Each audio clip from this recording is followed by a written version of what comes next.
لقد كان لكم في رسول الله أسوة حسنة.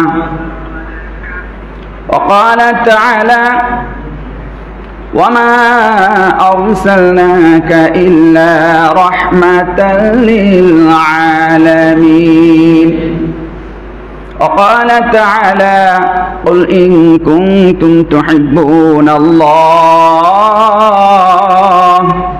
فاتبعوني يحببكم الله ويغفر لكم ذنوبكم والله غفور رحيم. وقال الله تبارك وتعالى في شان حبيبه ومحبوبه ومعشوقه: إن الله وملائكته يصلون على النبي يا أيها الذين آمنوا صلوا عليه وسلموا تسليما. সকলে দুরূদ শরীফ পড়ি, নামাজের দুরূদ শরীফ পড়ি। আল্লাহুম্মা সাল্লি আলা মুহাম্মাদিন ওয়া আলা আলি মুহাম্মাদ। অনুরোধ করব, আপনারা মুরব্বী মানুষ, সকলের পায়ে হাত রেখে মিনতি করে অনুরোধ করব, এটি নামাজে পড়া হয়, এটি শিখা আমাদের অত্যন্ত জরুরি। আমরা অনেকেই জানি, অনেকে হয়তো শুদ্ধভাবে জানি না। লজ্জা না করে একটু জোরে বলি, ভুলগুলো ঠিক হয়ে যাবে ইনশাআল্লাহ। আল্লাহুম্মা সাল্লি আলা মুহাম্মাদিন ওয়া আলা আলি মুহাম্মাদ কামা সাল্লাইতা আলা ইব্রাহিম ওয়া আলা আলি ইব্রাহিম ইন্নাকা হামিদুম মাজিদ। আল্লাহুম্মা বারিক আলা মুহাম্মাদিন ওয়া আলা আলি মুহাম্মাদ كما باركت على إبراهيم وعلى آل إبراهيم إنك حميد مجيد। گفت موسی با خدا در کوه طور، گفت موسی با خدا در کوه طور، گفت موسی با خدا در عرش نور، کلمه لا اله الا الله، جور لا اله الا الله، سبحان الله، الحمد لله، لا اله الا الله، لا إله إلا الله۔ محمد में आकर कुफ्र को मिटाया,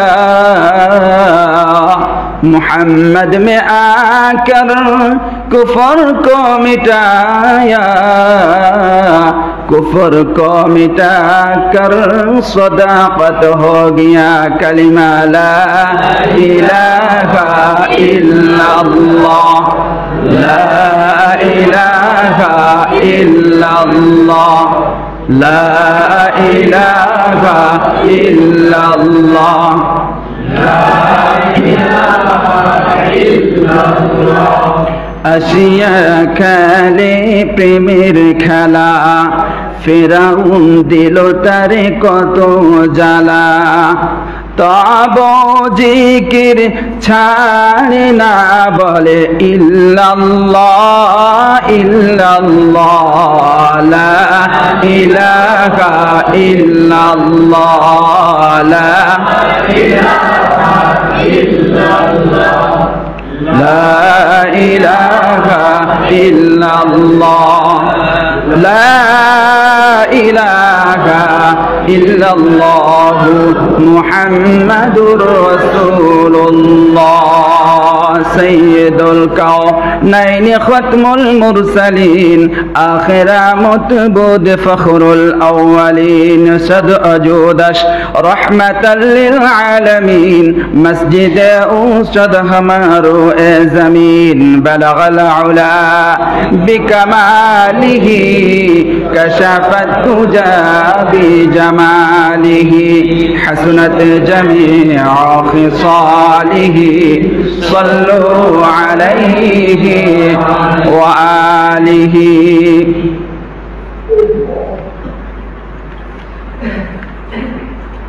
সর্বপ্রথম আল্লাহ পাকের কাছে একটু সাহায্য চেয়ে নিই। الحمد لله رب العالمين والعاقبة للمتقين والصلاة والسلام على سيد المرسلين وعلى آله وأصحابه أجمعين ربنا ظلمنا أنفسنا وإن لم تغفر لنا وترحمنا لنكونن من الخاسرين ربنا آتنا في الدنيا حسنة وفي الآخرة حسنة وقنا عذاب النار رب العالمين يا الله নয়াগড়া মহাডাঙ্গা যুব সমাজ কর্তৃক আয়োজিত ইয়া আল্লাহ সিরাতুন নবী সাল্লাল্লাহু আলাইহি ওয়াসাল্লাম মাহফিলে মালিক কয়েক মর্তবা দুরূদ ও সালাম পেশ করেছি, জিকির আজকার করেছি, ইচ্ছায় অনিচ্ছায় ভুল ত্রুটি মাফ করে দিয়ে আমাদের এই আয়োজনকে আপনি কবুল মঞ্জুর করে আনিন।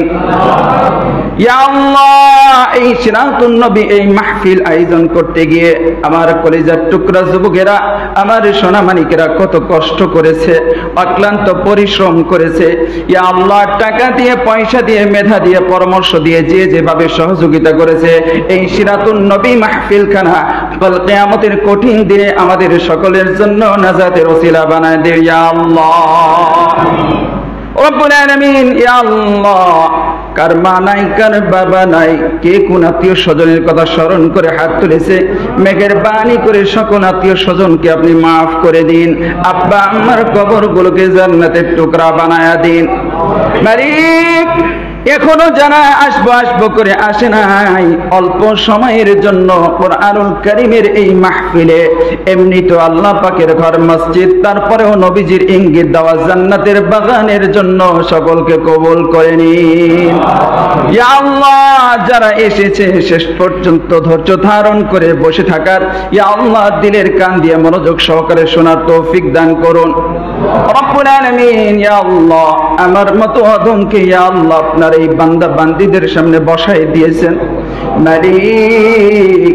যুবকদের উপকার হয়, এলাকাবাসীর উপকার হয়, আমাদের সকলের উপকার হয়, এরকম কিছু কথা এই অধমের জবান দিয়ে বাহির করে দিও। ربنا تقبل منا إنك أنت السميع العليم وتب علينا إنك أنت التواب الرحيم سبحان ربك رب العزة عما يصفون وسلام على المرسلين والحمد لله رب العالمين সকলেই পড়ছি রব্বানা লাকাল হামদ হামদান কাসীরান তাইয়িবান মুবারাকান ফি ইয়া রাব্বি লাকাল হামদু ওয়া লাকাশ শুকরু কামা ইয়ানবাগি লিজালালি ওয়াজহিক ওয়া আযীমি সুলতানিক। প্রশংসা করলাম কার? আবারও সেই আল্লাহকে খুশি করার জন্য প্রতিকূল আবহাওয়ার ভিতরেও আল্লাহ তাআলা আমাদেরকে সিরাতুন নবী, নবীজির সিরাত নিয়ে আলোচনা করার জন্য এই দামি মাজমায় বসার জন্য এখনো পর্যন্ত আল্লাহ তাআলা সুস্থ সবল রেখে কবুল করেছেন। চিৎকার করে বলছি আলহামদুলিল্লাহ। লক্ষ কোটি দরুদ ও তাসলিমা বর্ষিত হোক বিশ্ব মানবতার আদর্শের মূর্ত প্রতীক, যার তরিকা ও আদর্শের মধ্যে রয়েছে ইহকালীন জীবনে শান্তি, পরকালীন জীবনে মুক্তি। অন্য কোনো মাসে নয়, যাকে আল্লাহ তাআলা এই মাসেই প্রেরিত করেছিলেন তাকে নিয়েই আমরা আলোচনা করছি, করব, শুনব, তারকে মডেল বানিয়ে আমাদের জীবনটাকে সুন্দর করব, ঠিক কিনা? রব্বুল আলামিন সেই নবীজির প্রতি অজস্র ধারা শান্তি বর্ষিত করুক। সকলে বলছি সাল্লাল্লাহু আলাইহি ওয়াসাল্লাম। সম্মানিত উপস্থিতি, প্রশংসা করছিলাম কার? আল্লাহ পাকের। সব সময় করা দরকার কার? সব সময় করি কার? আওয়াজ কমে গেছে, এটা আমাদের অভিজ্ঞতা আছে এবং এটাই বাস্তবতা। করা দরকার ছিল সব সময় আল্লাহর, কিন্তু সব সময় আল্লাহর করা হয় না। এই বাংলার জমিনে মানুষের জিকির আর মানুষের নাম আর মানুষের প্রশংসা এত বেশি করা হয়, ওই মানুষের পরিবর্তে যদি আল্লাহর প্রশংসা কোনো ব্যক্তি, কোনো জাতি, কোনো গোষ্ঠী করত, ওই জাতি, গোষ্ঠী, ব্যক্তি আল্লাহর ওলি হয়ে যেত। কথা বলুন ঠিক কিনা? এই জন্য শুধু মসজিদে নয়, শুধু মাদ্রাসায় নয়, Islam is the complete code of life. ইসলাম হচ্ছে পূর্ণাঙ্গ জীবন বিধান, পূর্ণাঙ্গ জীবন ব্যবস্থা। সুতরাং শুধু নামাজের সময় আর মাদ্রাসার সময় শুধু আল্লাহকে হাজির নাজির মনে করব, আল্লাহকে ভয় করব, আর নবীজির সুন্নতের খেয়াল করব, আর বাকি সব সময় করব না, বিষয়টি এমন যেন না হয়। এটা মনে করার কারণেই আমাদের সমাজের এই অবস্থা। একটি কথা মনে রাখতে হবে, আমি আশা করছি এবং এটি সত্য যে প্রত্যেক দিনের মতো আজকেও ঈশার জামাত হয়েছে। কথা বলুন ঠিক কিনা? ঈশার নামাজে ইমাম সাহেব যে তেলাওয়াত করেছেন বাইবেল, ত্রিপিটক, রামায়ণ, কি তেলাওয়াত করেছেন বলুন তো? কোরআন।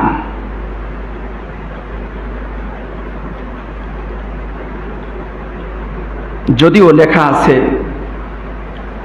মহাডাঙ্গা যুব সমাজ, কিন্তু বাস্তবতা দেখতেছি ভিন্ন। যুব সমাজ লেখা আছে, যে কোনো মাহফিলে যুবকরা বেশি থাকে, এ কথা সত্য। তবে আজকে কিন্তু যুবকদের তুলনায় মুরব্বীরা ফার্স্ট হয়ে গেছে। আমার বাপজানেরা, আমার দাদারা, নানারা ফার্স্ট হয়ে গেছে, বলি আলহামদুলিল্লাহ।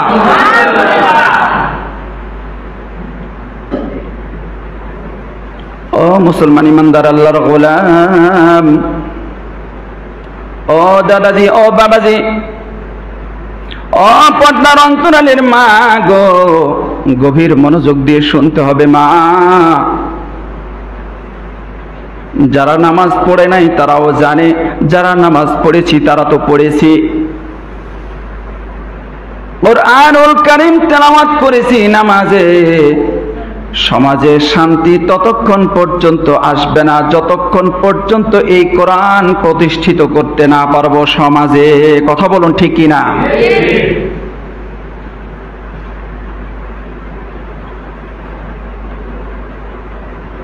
ও মুসলমান বাবাজিরা, অল্প সময় কিছু কথা বলে আপনাদের মাঝ থেকে বিদায় নেব। দিলের কান দিয়ে গভীর মনোযোগ দিয়ে কথাগুলো শুনবেন।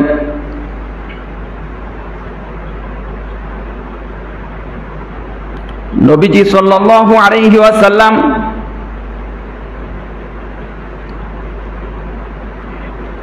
এই মাসে আগমন করেছেন। রবিউল আউয়াল মাসে যে তিনি এই ধরার বুকে এসেছেন, আল্লাহ পাক রব্বুল আলামিন এই মাসেই পাঠিয়েছেন। পৃথিবীর কোনো আলেম, কোনো মুফতি, কোনো মুহাক্কিক আলেম এ ব্যাপারে দ্বিমত করে নাই, সবাই একমত। কিন্তু কোন তারিখে আসছে এই তারিখের ভিতরে মতভেদ আছে। 8 তারিখ, 9 তারিখ, একাধিক তারিখ পাওয়া যায়। কিন্তু আমাদের এই উপমহাদেশে সব থেকে প্রসিদ্ধ হলো 12 তারিখ। যেই তারিখই হোক না কেন, দিনটি ছিল সোমবার। তিনি যে সোমবার দিন জন্মগ্রহণ করেছেন, এখানেও কারো কোনো দ্বিমত নাই। রব্বুল আলামিন তাকে এই ধরার বুকে পাঠিয়েছেন। একাধিক বর্ণনা আসছে, কেউ বলেন রাত্রে, কেউ বলেন দিনে, তবে বেশিরভাগ বিশুদ্ধ মত হলো শুভে সাদিকের সময় সোমবার দিন আল্লাহ পাক রব্বুল আলামিন তার পেয়ারা হাবিব, পেয়ারা দোস্তকে, সৃষ্টি কুলের শিরোমণিকে হযরতে আমিরার উদরে জন্মগ্রহণ করে পাঠিয়েছেন।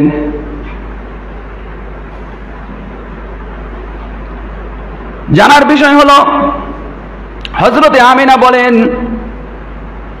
যে কোনো নারী সন্তান যখন, প্রত্যেক নারীর স্বপ্ন থাকে মা হব, আমারও স্বপ্ন ছিল মা হব। কিন্তু যে কোনো নারীর স্বপ্ন যখন পূরণ হতে যায়, সন্তান যখন গর্ভে আসে, তখন খাবার খেতে পারে না, অরুচি হয়ে যায়, বমি বমি লাগে, ঠিকমতো চলাফেরা করতে পারে না, ঘুমাতে পারে না, খেতে পারে না। হযরতে আমিনা বলেন, আমার নবী, বিশ্ব নবী, আমার কলিজার টুকরা সন্তান যখন আমার গর্ভে ছিল, চলতে ফিরতে আমার কোনো কষ্ট হয় নাই। জোরে বলি সুবহানাল্লাহ। এমনকি প্রত্যেক নারীর সন্তান যখন গর্ভে আসে, আস্তে আস্তে করে যখন সময় বেশি হয়, 1 মাস, 2 মাস, 3 মাস, এইভাবে সময় যখন বাড়তে থাকে, পেটটা বড় হয়। হযরতে আমিনা বলেন, আমার পেটটা এমন কোনো বড় হয় নাই যাতে চলতে ফিরতে আমার কষ্ট হয়েছে, অর্থাৎ আমার কোনো কষ্ট হয় নাই। এরপরে পর্দার অন্তরালের মা গো, গভীর মনোযোগ দিয়ে শুনবেন মা। প্রত্যেক নারীর জীবনে যতগুলো কষ্ট থাকে, সব থেকে উল্লেখযোগ্য কষ্ট, সব থেকে বড় কষ্ট সন্তান ভূমিষ্ঠের কষ্ট। যদিও এই কষ্ট থেকে বাঁচার জন্য অনেকেই সিজার করতেছে, যদি সেটা ছাড়া বিকল্প না থাকে তাহলে কোনো আপত্তি নাই, কিন্তু অনেকেই বেশি কষ্ট থেকে বাঁচার জন্য অনেকেই করতেছে, কিন্তু এটি ঠিক না। যদি সন্তান এবং সন্তানের মায়ের প্রাণনাশের আশঙ্কা না থাকে, একদম যদি বেকায়দাই না পড়ে, তাহলে সিজার যেন না করে। আর বাচ্চা যখন ডেলিভারি হয়, ওই সময় একজন নারীর জীবনে যে কষ্ট, একজন পুরুষের সারা জীবনেও এত কষ্ট হয় না। একজন নারী সন্তান ভূমিষ্ঠের সময় যে কষ্ট হয়, এই কষ্ট কি পরিমাণ কষ্ট, এটি কোনো পুরুষকে বোঝানো সম্ভব না, আমি নিজেও বুঝি না। যতটুকু পড়েছি বলতেছি, কিন্তু প্রকৃত কষ্ট এটি একজন মাই জানে, একজন নারী জানে। তবে মেডিকেল সায়েন্স বলছে, একটা মানুষ যখন যে কোনো সময় আঘাত পায়, কষ্ট পায়, এই কষ্টের মাত্রা যদি 45% হয়, এর থেকে যদি বেশি হয়, তাহলে ওই মানুষটা আর সহ্য করতে পারে না, মারা যায়। অথচ একজন মা হতে গিয়ে, একজন নারী সন্তান ভূমিষ্ঠ করতে গিয়ে, গর্ভপাত করতে গিয়ে যেই কষ্ট হয়, এটার স্কেল করতে গেলে হয় 55 থেকে 57 প্লাস। সুবহানাল্লাহি ওয়া বিহামদিহি। এটি কোনো ব্যক্তির পক্ষে সম্ভব নয়, শুধুমাত্র কেবলমাত্র আল্লাহ পাক রব্বুল আলামিনের দয়া ছাড়া বেঁচে থাকা সম্ভব নয়। হযরতে আমেনা বলেন, ওই সন্তান ভূমিষ্ঠের যে কষ্ট প্রত্যেক নারীকে অনুভব করতে হয়, আল্লাহ পাক রব্বুল আলামিন আমার কলিজার টুকরা সন্তানকে এমন ভাবে দুনিয়াতে ভূমিষ্ঠ করেছেন, আমার তেমন কোনো কষ্ট হয়নি। বলি সুবহানাল্লাহি ওয়া বিহামদিহি। এটি আপনার নবীর শান, তার বরকত। সামনে আগাবো, এইখানে একটা কথা বলিনি, যেই কথাটি বললাম যে একজন নারী সন্তান ভূমিষ্ঠের সময় কি পরিমাণ কষ্ট করে, যে একটা পুরুষ সারা জীবনের কষ্টের সঙ্গে তুলনা হবে না। একটা পুরুষ সারাটা জীবন অনেক কষ্ট করে, তবে এই কষ্টের সঙ্গে তুলনা হবে না। তবে দুঃখ ও পরিতাপের বিষয়, যেই কষ্টের কারণে, যেই কষ্টের আঘাতে একটা মানুষের স্বাভাবিকভাবে মরে যাওয়ার কথা ছিল, বেঁচে থাকার কথা না, এই কষ্ট করে ভূমিষ্ঠ করা সন্তান বড় হয়ে ওই মাকে আঘাত করে, খারাপ ব্যবহার করে, দুর্ব্যবহার করে, গালি দেয়, বাড়ি থেকে বের করে দেয়, এরকম কুলাঙ্গার বাংলার জমিন আছে না নাই? আশা করছি যতদূর মাইকের আওয়াজ যায়, উপস্থিত যারা এবং যাদের কর্ণকুহরে মাইকের আওয়াজ যায়, প্রত্যেক সন্তানের পায়ে হাত রেখে মিনতি করে বলবো, খবরদার যুবক, নসিব যদি ভালো করতে চাও, দুনিয়া আখিরাতে যদি হালাকি আর ধ্বংস থেকে বাঁচতে চাও, যদি কামিয়াবি আর সফলতার মুখ দেখতে চাও, খবরদার বাপ মার সঙ্গে বেয়াদবি করা যাবে না।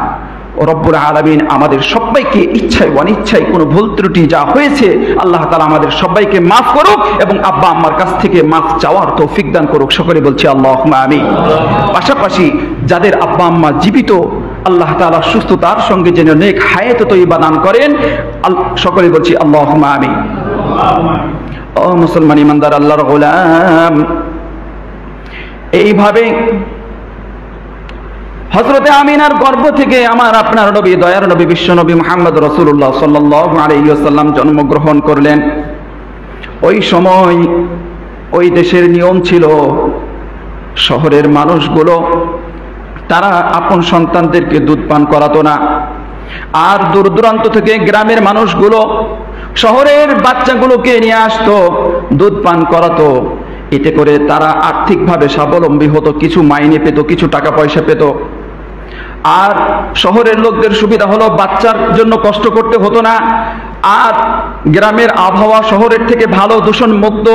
এরপরে ভাষাগুলো আলাদা, শহরের ভাষাগুলো থাকে গড়মিশাল, অনেকগুলো বিষয় আছে। সব কিছু মিলিয়ে ওই সময় নিয়ম ছিল, দয়ার নবী মায়ের নবী মুহাম্মদ রাসূলুল্লাহ সাল্লাল্লাহু আলাইহি ওয়াসাল্লামকেও শহরে রাখা হয় নাই, গ্রাম থেকে নারীরা তাকে আনতে গিয়েছিল। কিন্তু যখন শুনলো তার বাবা নাই, এতিম, তাহলে তো বেশি মাইনে পাওয়া যাবে না, বেশি বকশিশ পাওয়া যাবে না, এই জন্য সব চলে যাচ্ছিল, অন্যান্য বাচ্চাদেরকে নিয়ে চলে যাচ্ছিল। হযরতে হালিমাতুস সাদিয়া রাদিয়াল্লাহু তাআলা আনহা তিনি স্বামীর সঙ্গে পরামর্শ করলেন। তুলনামূলক তিনি একটু গরিব মানুষ, তিনি যে বাহনে গেছেন তারও দুধ কম, তার কোলে একটি কলিজার টুকরা সন্তান, সেই সন্তান ঠিকমতো খেতে পারছিল না। সব দিক বিবেচনা করে হালিমাতুস সাদিয়া রাদিয়াল্লাহু তাআলা আনহা স্বামীর সঙ্গে পরামর্শ করলেন, প্রাণের স্বামী আমার, খালি হাতে যাওয়ার থেকে যখন এতদূর কষ্ট করে এসেছি, তাহলে খালি হাতের যাওয়ার তুলনায় এই এতিম বাচ্চাটিকে হলেও আমরা নিয়ে চলে যাই। স্বামীর সঙ্গে পরামর্শ করে স্বামীও রাজি হলো। তারা শিশু নবী মুহাম্মদ রাসূলুল্লাহ সাল্লাল্লাহু আলাইহি ওয়াসাল্লামকে তারা নিল। নেওয়ার পরে তাঁবুতে গেল। তাঁবুতে যাওয়ার পরে দেখলো হালিমাতুস সাদিয়া রাদিয়াল্লাহু তাআলা আনহা খেয়াল করলেন যে তার ওলানে দুধ আসছে। তিনি তার যে আগের সন্তান, তার নাম ছিল আব্দুল্লাহ, তাকেও দুধ পান করালেন, সেও তৃপ্তি সহকারে পান করলো। এবং আমার আপনার নবী, দয়ার নবী, বিশ্ব নবী মুহাম্মদ রাসূলুল্লাহ সাল্লাল্লাহু আলাইহি ওয়াসাল্লাম তিনিও তৃপ্তি সহকারে পান করলেন। এরপরে তারা লক্ষ্য করে দেখলেন যেই বাহনে করে তারা এসেছিলেন সেই বাহন, তার উলান ছিল একদম শুষ্ক, আসার সময় অন্যান্য বাহনের সঙ্গে আসতে পারছিল না। অথচ খেয়াল করে দেখছেন যে তার ওলানে দুধ আছে। তারা সেখান থেকে দহন করলেন এবং তারা দুইজনেই তৃপ্তি সহকারে আহার করলেন। তাদের ক্ষুধা নিবারণ হয়ে গেল এবং তারা যখন সেখান থেকে রওনা দিলেন, অন্যান্য সাথী সঙ্গী যারা ছিল তাদের আগে যেন দৌড়ে ওই বাহন চলে যাচ্ছে, বলি সুবহানাল্লাহ। অন্যান্য সাথীরা জিজ্ঞেস করছে, হালিমা, আসার সময় তো তোমার বাহন ছিল দুর্বল, তুমি বাহন কি পরিবর্তন করেছো না কি হয়েছে? বলল, আমি বাহন পরিবর্তন করি নাই, আমার সেই বাহন, কিন্তু কেন যেন সে এখন তাজা হয়ে গেছে, সুস্থ হয়ে গেছে, সবল হয়ে গেছে। এইভাবে করে মুহাম্মদ রাসূলুল্লাহ সাল্লাল্লাহু আলাইহি ওয়াসাল্লামকে নেওয়ার কারণে এই যে বরকত শুরু হলো, যতদিন সেখানে ছিল একের পর এক অলৌকিক ঘটনা ঘটেছে। এখান থেকে একটি মাসআলা আমরা বুঝবো, রাসূল করিম সাল্লাল্লাহু আলাইহি ওয়াসাল্লাম জন্মের আগেও কিছু ঘটিয়েছেন আল্লাহ তাআলা। বিশেষ করে জন্ম থেকে নিয়ে নবুয়ত প্রাপ্তির আগ পর্যন্ত যতগুলো অলৌকিক ঘটনা ঘটেছে, এগুলো হচ্ছে নবীজির নবী হওয়ার দলিল। নবীজি জন্মগ্রহণের পর নবুয়ত প্রাপ্তির আগ পর্যন্ত আল্লাহ তাআলা যত কিছু ঘটিয়েছেন, এইগুলো হচ্ছে নবীজির নবুয়তের দলিল। তিনি যে শেষ নবী, তিনি যে আখির নবী, তিনি যে মুহাম্মদ রাসূলুল্লাহ সাল্লাল্লাহু আলাইহি ওয়াসাল্লাম, তিনি নবী হওয়ার জন্য এই ঘটনাগুলো দলিল। আর তিনি নবুয়ত প্রাপ্তির পর থেকে নিয়ে মৃত্যু পর্যন্ত যে অলৌকিক ঘটনাগুলো ঘটেছে, যে মুজিজাগুলো ঘটেছে, এইগুলো হলো শরীয়তের দলিল। এই বিষয়টি আমরা খেয়াল করব। ও মুসলমান ইমানদার আল্লাহর গোলাম, এরপরে আসি আল্লাহ পাক রব্বুল আলামিন কুরআনুল কারীমে ইরশাদ করেন, ওয়া মা আরসালনাকা ইল্লা রাহমাতাল লিল আলামিন। আল্লাহু আকবার। আল্লাহ পাক রব্বুল আলামিন বলেন সূরা আম্বিয়া 17 নম্বর পারা 10 নম্বর পৃষ্ঠা, আল্লাহ পাক রব্বুল আলামিন বলেন মুহাম্মদ রাসূলুল্লাহ সাল্লাল্লাহু আলাইহি ওয়াসাল্লামকে বিশ্ব জগতের জন্য রহমত স্বরূপ প্রেরণ করেছি। জোরে বলি সুবহানাল্লাহ। তিনি শুধু মানুষের জন্য রহমত ছিলেন না, গোটা বিশ্ব জগতের জন্য তিনি রহমত ছিলেন।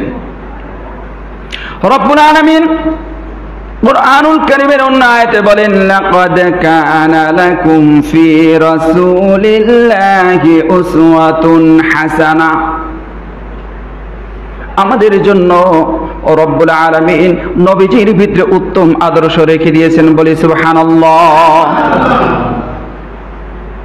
অথচ তাহলে বোঝা গেল চলাফেরায়, উঠা বসায়, ঘুম যাওয়া থেকে নিয়ে ঘুম থেকে উঠা থেকে নিয়ে ঘুম যাওয়া পর্যন্ত, রান্নাঘর থেকে পার্লামেন্ট পর্যন্ত প্রত্যেকটি ক্ষেত্রে অনুকরণ করতে হবে কাকে?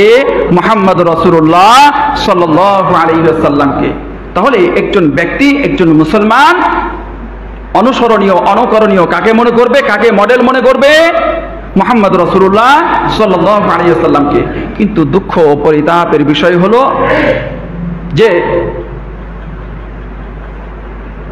বিশেষ করে যুবকরা, তাদের আইডল হলো নায়ক, তাদের আইডল হলো গায়ক, আর ক্রিকেট আর ফুটবলের খেলোয়াড় যারা বিশ্বে তারকা নাম করা সেলিব্রিটি, এদেরকে তারা আইডল মনে করে, এদেরকে তারা অনুসরণীয়, অনুকরণীয় মনে করে।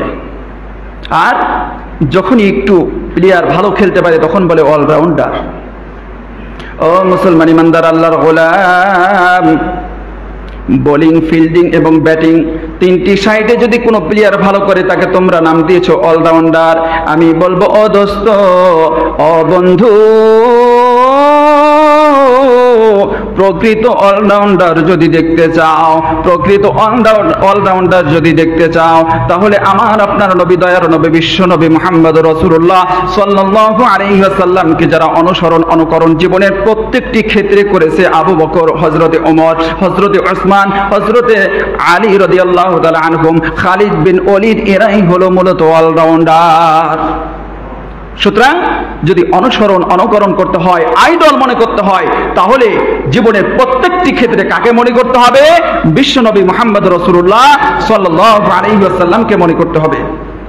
আর এই জন্য সিরাত অনুষ্ঠান, সিরাত মাহফিল, সিরাতের আলোচনা বেশি হওয়া দরকার। শুরুতে আমি মিলাদুন নবী নিয়ে কিছু কথা বলেছি, নবীজির জন্ম বৃত্তান্ত নিয়ে। এটি অত্যন্ত জরুরি, এটি বরকতপূর্ণ আলোচনা। মিলাদুন নবী নিয়ে যত আলোচনা হবে, যে করবে সেও নফল ইবাদতের সওয়াব পাবে, যে যারা শুনবে তারাও নফল ইবাদতের সওয়াব পাবে, বলি সুবহানাল্লাহ। আর সিরাতুন নবী নিয়ে যত আলোচনা করব তত তো আমাদের জীবন সুন্দর হবে। এটি তো ফরজ, এটি তো লাগবে, এটি ছাড়া তো কোনো গত্যন্তর নাই। কিয়ামতের কঠিন দিনে আমার আপনার জন্য প্রেসিডেন্ট হোক, রাজা বাদশাহ হোক, এমপি মন্ত্রী হোক, আর যেই গোত্রের যেই ধরনের মানুষ হোক না কেন, শুধুমাত্র কেবলমাত্র মুহাম্মদ রাসূলুল্লাহ সাল্লাল্লাহু আলাইহি ওয়াসাল্লামের শাফায়াত ব্যতীত কারো জান্নাতে যাওয়া যাবে না, সম্ভব নয়। প্রিয় উপস্থিতি, একটু আসি রাসূল করিম সাল্লাল্লাহু আলাইহি ওয়াসাল্লাম কোন সমাজে আল্লাহ তাআলা তাকে পাঠিয়েছিলেন, তিনি কিভাবে মিশনগুলো শুরু করেছিলেন, আমাদের বর্তমান অবস্থার সাথে অনেক ক্ষেত্রে মিলে যায়। আমি শেষ করে দিব, গুছিয়ে চলে আসতেছি। ওই সমাজটি ছিল আবু জেহেলের যে সমাজ, ওই সমাজ ছিল সুদের উপরে নির্ভর। দয়া করে একটু কথা বলুন তো, বর্তমান সময়ে, বর্তমান পুরো পৃথিবী সুদ আছে না নাই? এমন ভাবে হাড়ে হাড়ে ঢুকে গেছে, মনে হচ্ছে সুদ ছাড়া কোনো উপায় নাই। মনে রাখতে হবে, যত রন্ধ্রে রন্ধ্রে ঢুকুক না কেন, এটি হারাম, এটি হারাম, এটি হারাম। যে ব্যক্তি এখান থেকে ফিরে না আসবে, যে ব্যক্তি সুদ থেকে তওবা না করবে, ফিরে না আসবে, আল্লাহ তাআলা কুরআনুল কারীমে বলেন, সেজন্য আল্লাহ এবং আল্লাহর রাসূলের সঙ্গে যুদ্ধ করার জন্য প্রস্তুতি গ্রহণ করে, বলি নাউযুবিল্লাহ। এই মারাত্মক কথা। তাহলে এখনো সুদের উপরে পুরো পৃথিবী দাঁড়িয়ে, পুরো পৃথিবীর অর্থনীতি ওই সময়ও সুদের কারবার ছিল। এরপরে ওই সমাজটি ছিল বংশীয় দাঙ্গামা, হাঙ্গামা, পারস্পরিক মহাব্বত, ভালোবাসা বলতে তেমন কিছু ছিল না। এখন বলুন তো, ওই বংশীয় দাঙ্গা হাঙ্গামা যেটি চলছিল, এখন ধরে নেন সেটি রাজনৈতিক রূপ নিয়েছে। বিভিন্নভাবে আমাদের সমাজে দাঙ্গা হাঙ্গামা আছে না নাই? আছে। এইভাবে যদি মিলাতে যায়, ওই সময় আরো যতগুলো খারাপ অবস্থা ছিল, যেটাকে আইএমএ জাহিলিয়াত বলা হতো, ওই সময় নারীকে ভোগের সামগ্রী মনে করা হতো। নারীর কোনো আত্মসম্মান বলে কিছু ছিল না, নারীকে কোনো মূল্যায়ন করা হতো না, নারীকে ভোগের সামগ্রী মনে করত, আর নারীকে অপমান, অপদস্থ করত। নারীর কোনো ইজ্জত সম্মান ছিল না। যদিও আমাদের সমাজে এক শ্রেণীর মানুষগুলো নারীবাদী আর সুশীল নামের কুশীল আমি বলে থাকি, তারা জোর গলায় বড় বড় কথা বলতে থাকে। গবেষণা করে দেখো, পড়াশোনা করে দেখো ইসলাম নারীকে যে মর্যাদার আসনে বসিয়েছে, যে মর্যাদার আসনে বসিয়েছে, অন্য কোন ইজম, অন্য কোন তন্ত্র মন্ত্র নারীকে এই সম্মান দিতে পারে নাই। কথা বলুন ঠিক কিনা? সুতরাং নবীজি সাল্লাল্লাহু আলাইহি ওয়াসাল্লাম একাই জন্মগ্রহণ করার পরে আস্তে আস্তে যে বেড়ে উঠলেন, তখন থেকেই তিনি ওই কুলুষিত সমাজ, আইয়ামে জাহিলিয়াত, অন্ধকারাচ্ছন্ন ওই খারাপ সমাজে আল্লাহ তাআলা তাকে পাঠিয়েছেন। অথচ তিনি পুত পবিত্র ছিলেন, সারা জিন্দেগি তিনি একটিও মিথ্যা কথা বলেন নাই। তিনি কারো উপরে কখনো জুলুম করেন নাই, কাউকে কষ্ট দেন নাই। এখন আমাদেরকে যদি বলা হয়, বলবো হুজুর সমাজের যে অবস্থা, বলে কিনা আমি আপনি সবাই আমরা বলে থাকি, নবীজির এই সিরাত অনুষ্ঠান থেকে, সিরাত মাহফিল থেকে আমাদের শিক্ষা, ওই সময়ে নবীজি সমাজের ওই অপরাধগুলো, সমাজের ওই দোষগুলো ভালো লাগতো না বিধায় একাকিত্ব তিনি পছন্দ করছিলেন। আর এই জন্যই তিনি পাহাড়ের গুহায় গিয়ে ধ্যান করতেন, পাহাড়ের গুহায় একাকিত্ব থাকতেন। তারপরও সমাজের মানুষদের সঙ্গে ওইভাবে মিশতেন না, যেহেতু সমাজে অপরাধ ছেয়ে গেছে। আর পরিকল্পনা করতেন কিভাবে এই সমাজকে পরিবর্তন করা যায়, মানুষগুলোকে কিভাবে ভালো করা যায়। তিনি অনেকবার চেষ্টা করেছেন, পুরোপুরি সফল হন নাই। সফল তখন হয়েছে যখন আল্লাহ তাআলা আসমানি ওহী নাজিল করেছেন। কথা বলুন ঠিক কিনা? সুতরাং আমাদের বর্তমান বিশ্বে তথা আমাদের বাংলার জমিনেও সমাজকে সুন্দর করার জন্য, কুলুষমুক্ত করার জন্য, সোনালী সমাজ, সোনার বাংলাদেশ গড়ার জন্য বিভিন্ন ইজম, বিভিন্ন থিওরি আর বিভিন্ন তন্ত্র মন্ত্র দিয়ে বারবার চেষ্টা করা হচ্ছে। চ্যালেঞ্জ করছে আল্লাহর ঘরে বসে, কিয়ামত পর্যন্ত চেষ্টা করবে, সফল হবে না যদি আল্লাহর ওহীর জ্ঞান দিয়ে, যেই মুহাম্মদ রাসূলুল্লাহ আইয়ামে জাহিলিয়াতের সমাজকে, ডাকাত মানুষগুলোকে, খারাপ মানুষগুলোকে সোনালী মানুষে রূপান্তরিত করেছিল, আইয়ামে জাহিলিয়াতের সমাজকে নবীজি সোনালী সমাজে রূপান্তরিত করেছিল। যতদিন পর্যন্ত ওই ওহীর জ্ঞান দিয়ে সমাজ পরিচালনা করা না হবে, ওহীর জ্ঞান আমাদেরকে শিক্ষা দেওয়া না হবে, ওহীর জ্ঞান অনুযায়ী আমাদেরকে শিক্ষা দীক্ষা দেওয়া না হবে, সেই পরিবেশ গড়া না হবে, সেইভাবে যদি আমরা না আগাতে পারি, নবীজির সিরাত থেকে যদি আমরা শিক্ষা গ্রহণ করতে না পারি, ততদিন পর্যন্ত এই সমাজ প্রকৃত সোনালী সমাজ গড়া সম্ভব নয়। এই জন্য যুবক সহ আমি সকলকে অনুরোধ করব, নবীজির জীবনী জানার জন্য, পড়ার জন্য, বুঝার জন্য। অনেক বৃদ্ধ বাবাজিরা, অনেক নানারা, দাদারা সুযোগ পেলে আমার কাছে আবদার করবে। অনেকের মনের ভিতরে প্রশ্ন, হুজুর আমরা গ্রামের মানুষ, আমরা মুখ্য সূক্ষ্ম মানুষ, আমরা তো লেখাপড়া জানি না, মোবাইলে বড় বড় আলেমদের ওয়াজ পাওয়া যাচ্ছে, সিরাত সম্পর্কে আপনি আলোচনাগুলো শুনুন, সিরাত সম্পর্কে আপনি আলোচনাগুলো শুনুন। যারা বাংলা পড়তে পারেন তারা সিরাত সম্পর্কে, পৃথিবীতে এমন কোনো ব্যক্তি নাই যার সম্পর্কে এত বই, এত কিতাব, এত ভাষায় লিখিত হয়েছে। বলি সুবহানাল্লাহ। এটি আমার আপনার নবীর শান, আমার আপনার নবীর মান।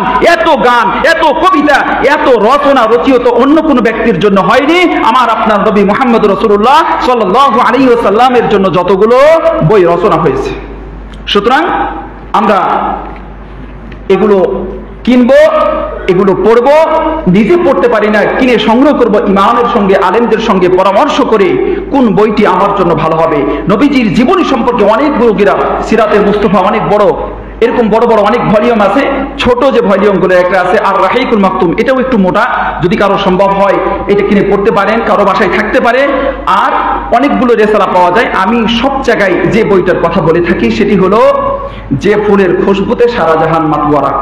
এটি মূলত ভারতবর্ষের একজন প্রবীণ আলেম, বিতপ্ত আলেম, যাকে আলেম সমাজ বেশি চিনে, সাধারণ মানুষও চিনার কথা, আশরাফ আলী থানভী রহমাতুল্লাহি আলাইহি। হাকিমুন নাস, উম্মতের ডাক্তার যাকে বলা হয়, হাকিমুল উম্মাত। তিনি অসংখ্য অগণিত কিতাব লিখেছেন। তার এই কিতাবটা মূলত ছিল নাসরুত তিব নাম দিয়ে। এই কিতাবটার বাংলা অনুবাদ করা হয়েছে, বাংলা নাম দেওয়া হয়েছে যে ফুলের খুশবুতে সারা জাহান মাতওয়ারা।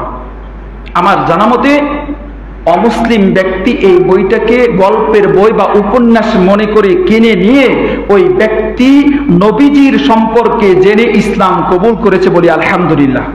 শুধু তাই না, সে ইসলাম কবুল করেই ক্ষান্ত হয় নাই, সে আলেম হয়ে সে এখন একটি মাদ্রাসার প্রিন্সিপাল, সে একজন আলেম এবং দ্বীনের দায়ী। বলি সুবহানাল্লাহ। এজন্য যে বইটা আপনার ভালো লাগে আপনি কিনতে পারেন, এটি আমার কাছে ভালো মনে হয়। ছোট্ট, যে ফুলের খুশবুতে সারা জাহান মাতবর, যে কোনো ভালো লাইব্রেরিতে খোঁজ করলে পাওয়া যাবে, না থাকলে ওদেরকে অর্ডার দিলে এনে দিবে। তো এ বই সহ নবীজির জীবনী আমাদেরকে জানতে হবে, বুঝতে হবে। আর আমরা সুযোগ যখন আসবে তখন আমরা নবীজির জীবনী জানবো, পড়বো, বুঝবো। আর যুদ্ধের ময়দানে নবীজির দান মোবারক শহীদ হয়েছিল না হয়নি? সকলের জানা খবর নাই যে, অথচ তিনি বদদুয়া করেননি। তাইফের ময়দানে নবীজির রক্ত মোবারক জুতা মোবারকের সঙ্গে লেগে গেছে, এতটা কষ্ট হয়েছিল, জিব্রাইল ফেরেশতা বলার পরে তিনি বদদুয়া করেননি। অথচ অন্য এক সময় একটি যুদ্ধের কারণে আসর এবং মাগরিবের নামাজ, আসরের নামাজটা তিনি পড়তে পারেন নাই সময় মতো, এই জন্য তিনি বদদুয়া করেছিলেন। আল্লাহ তাআলা এতটা খুশি হয়েছেন, এতটা খুশি হয়েছেন।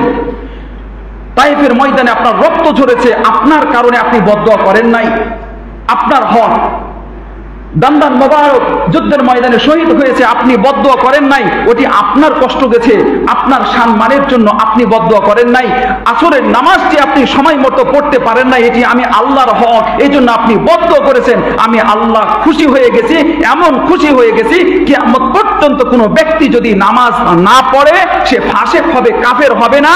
কিন্তু কোনো ব্যক্তি যদি নবীজির ছোট থেকে ছোট কোনো বিষয়কে নিয়ে তুচ্ছ তাচ্ছিল্য করে, এর কি ফাজলামি আর মস্করা করে, কটূক্তি করে আর ব্যঙ্গ করে, সে ব্যক্তি কাফের, মুরতাদ হয়ে যাবে। কথা বলুন ঠিক কিনা?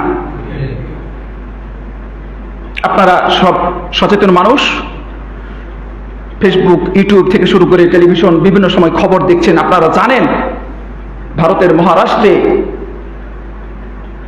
দুইজন ব্যক্তি, একজন রামগিরি মহারাজ, সে নবীজিকে নিয়ে বাজে মন্তব্য করেছে, নবীজির পরিবারকে নিয়ে কটূক্তি করেছে, ব্যঙ্গ করেছে।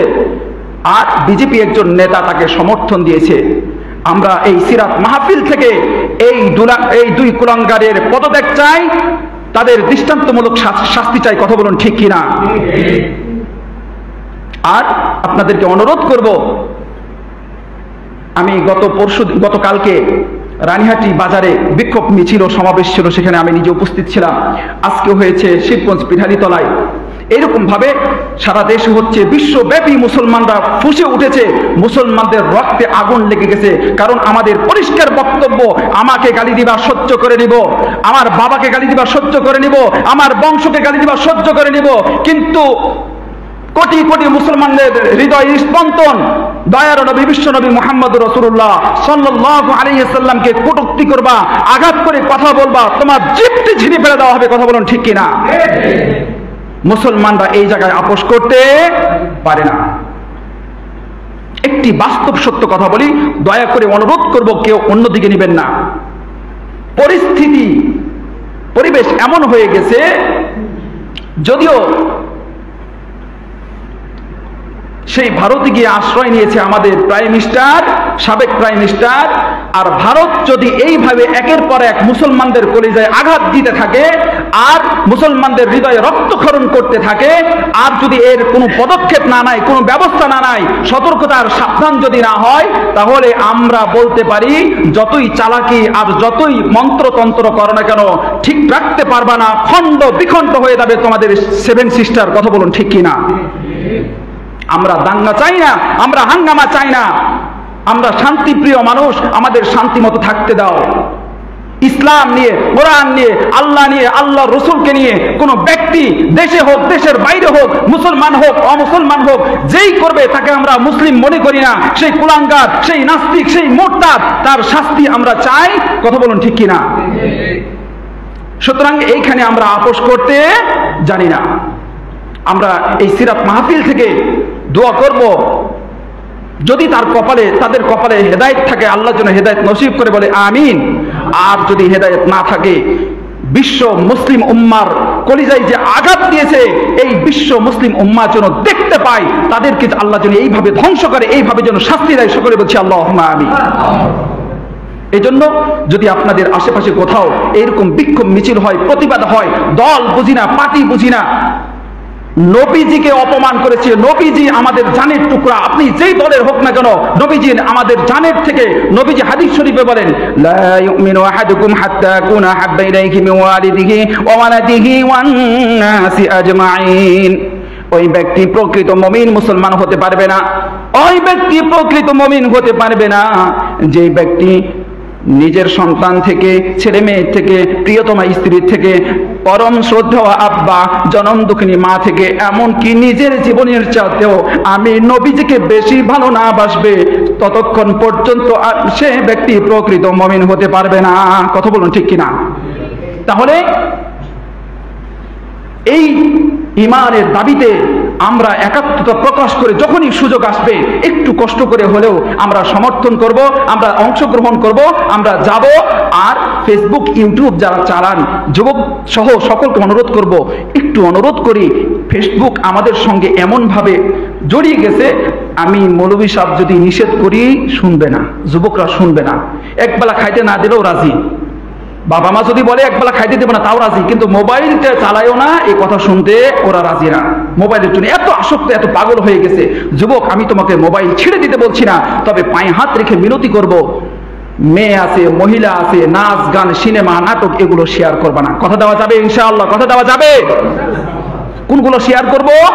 একটা ভালো ওয়াজ, ভালো আলোচনা, ইসলামিক বড় বড় স্কলার, বড় বড় আলেমদের আলোচনা, যেটা শুনি তোমার কাছে ভালো লাগলো, কিছু শিখতে পারলা, এটা তুমি শেয়ার করে দিলে আরো কত মানুষ দেখবে, শেয়ার করবে, এই সওয়াবটা তুমি পাবা, তারাও শিখতে পারবে, আমরাও এই সওয়াব পাবো। কথা বলুন ঠিক কিনা?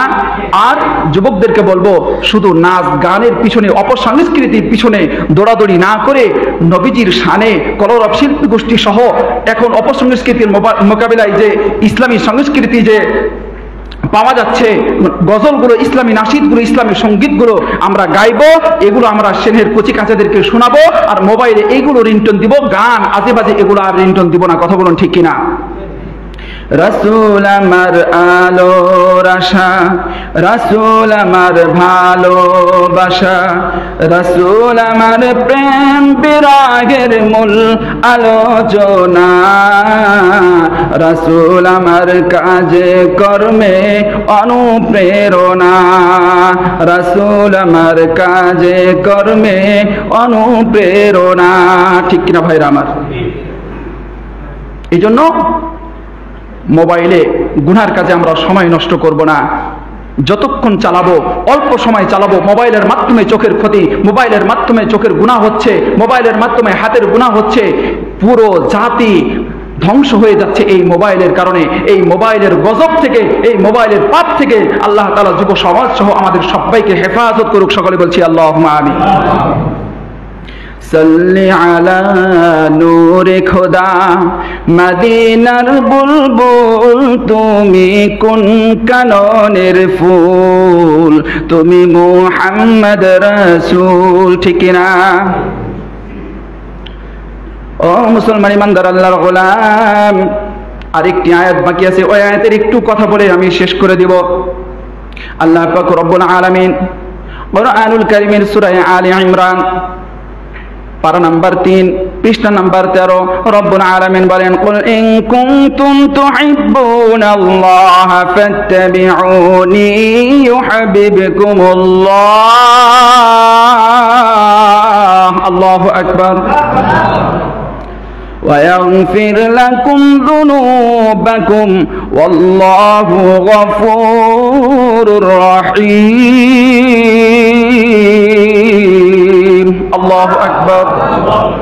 ও মুসলমান ইমানদার আল্লাহর গোলাম, আল্লাহ পাক রব্বুল আলামিন নবীজিকে বলেন, ও রাসূল আপনি বলে দিন, কুল ইন কুনতুম তুহিব্বুনাল্লাহ।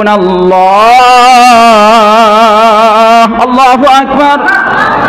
যদি কোনো ব্যক্তি, যদি কোনো মানুষ, যদি কোনো গোষ্ঠী, যদি কোনো সম্প্রদায় আমি আল্লাহর ভালোবাসা পেতে চাই, আমি আল্লাহর বন্ধু হতে চাই, আল্লাহর নৈকট্য লাভ করতে চাই, ও রাসূল আপনি বলে দিন তারা যেন একটি কাজ করে। কয়টি কাজ? কয়টি কাজ করে? একটু কথা বলুন, দয়া করে শেষ করে দিব। একটু কথা বলুন, কয়টি কাজ করবে? আরো জোরে। জোর হলো না? আমি তো চাপাইয়ের বাইরের হুজুর না, আপনাদের জেলারই মানুষ। নির্বাচনের সময় যে আপনারা স্লোগান দেন তা তো জানি, তো এই জন্য আল্লাহর ঘরে একটু মুখটা নাড়ান না, গুনাহ হবে না বাবা। আল্লাহ চাইতো আমাদের এই অনুষ্ঠান, এই মাহফিল কিয়ামতের কঠিন দিনে নাজাতের ওসিলা হয়ে যেতে পারে। সকলে কথা বলুন ঠিক কিনা? আমরা দোয়া করছি আল্লাহ তাআলা কবুল করুক, সকলে বলছি আল্লাহুম্মা আমিন। তো এই জন্য একটু জবান খুলি, একটু মুখটা খুলি। তাহলে কয়টি কাজ করতে বললেন এই আয়াতের ভিতরে? একটি কাজ করতে বললেন। কাজ করতে বললেন কয়টি? একটি। লাভ হবে দুইটি। লাভ কয়টি? দুইটি। বেশি ভালো হলো না খারাপ হলো বলুন তো?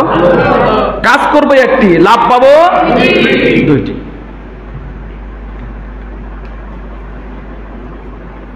রব্বুল আলামিন বলেন, ও রাসূল আপনি বলে দিন, কুল ইন কুনতুম তুহিব্বুনাল্লাহ, পর্দার অন্তরালের মা গো আপনিও মনোযোগ দিয়ে কথাগুলো শুনুন।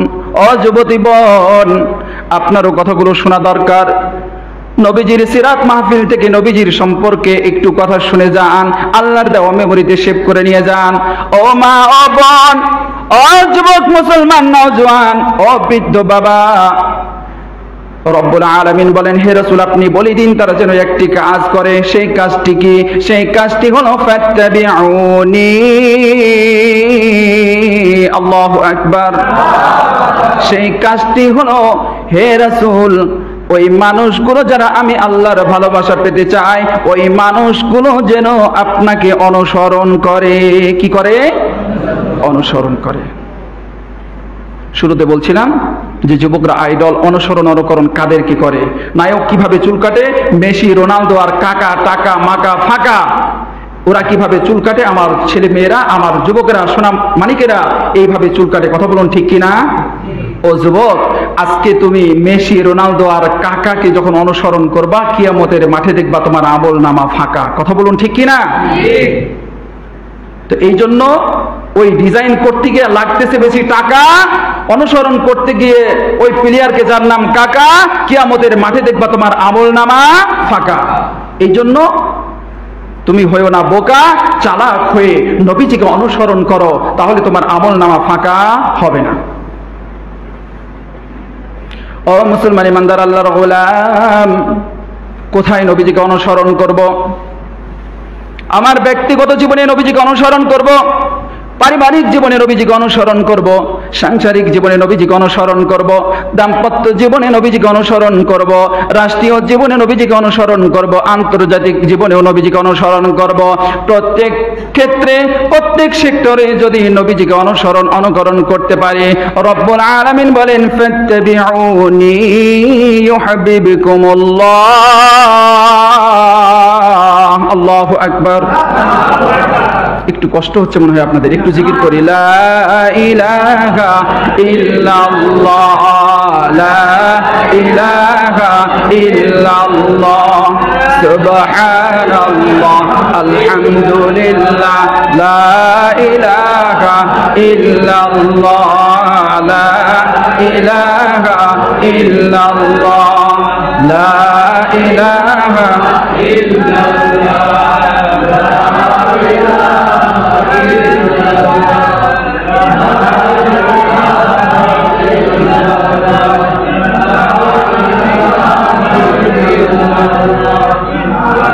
নেই কেহ নেই আর আল্লাহ ছাড়া, নেই কেহ নেই আর আল্লাহ ছাড়া, জীবনের মালিক আল্লাহ তাআলা, মরণের মালিক সে আল্লাহ।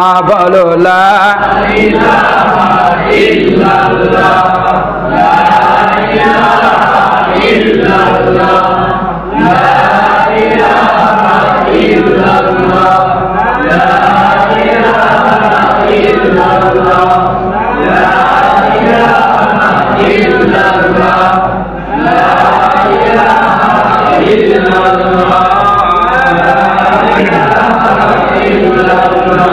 সুবহানাল্লাহ, আলহামদুলিল্লাহ, লা ইলাহা ইল্লাল্লাহ, লা ইলাহা ইল্লাল্লাহ।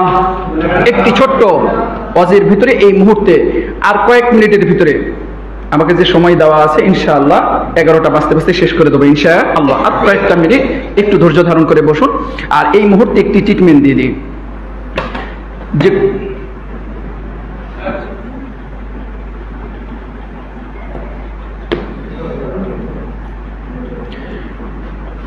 একটু খেয়াল করুন, যে কোনো সময় আমরা কাজ করি, লোহাতে মরিচিকা ধরে নিয়ে গেলে কি করতে হয়? সিরিজ কাগজ দিয়ে ডলা দিতে হয়, মরিচিকার বাহাদুরি শেষ। আমরা যে দৈনন্দিন জীবনে কাপড় চোপড় ব্যবহার করি, পোশাক পরিচ্ছদ, এগুলো যখন ময়লা হয় কি করতে হয়? পরিষ্কার করতে হয়, পাউডার দিয়ে ডলা দিলেই ময়লার বাহাদুরি শেষ।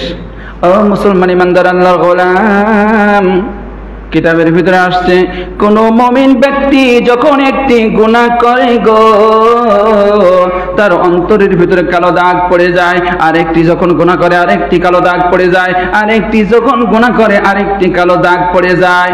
এই অন্তরের মরিচিকা, এই অন্তরের কালো দাগ দূর করার জন্য অনেকগুলো মেডিসিন আছে। এর ভিতরে একটি মেডিসিন হচ্ছে লা ইলাহা ইল্লাল্লাহ, লা ইলাহা ইল্লাল্লাহ, লা ইলাহা ইল্লাল্লাহ, লা ইলাহা ইল্লাল্লাহ, লা ইলাহা ইল্লাল্লাহ মুহাম্মাদুর রাসূলুল্লাহ সাল্লাল্লাহু আলাইহি ওয়াসাল্লাম। সুতরাং যেহেতু এই পাওয়ারফুল মেডিসিন জানলাম, দৈনিক কমপক্ষে 100 বার করে কালিমা পড়ব তো ইনশাআল্লাহ। ইনশাআল্লাহ রবিউল আউয়াল মাস 26 তারিখ শেষ হয়ে সন্ধ্যা থেকে মাগরিব থেকে 27 তারিখ পড়ে গেছে। রবিউল আউয়াল মাস নবীজির আগমনের মাসে সিরাত মাহফিলে আরেকটি আমল দিতে চাই।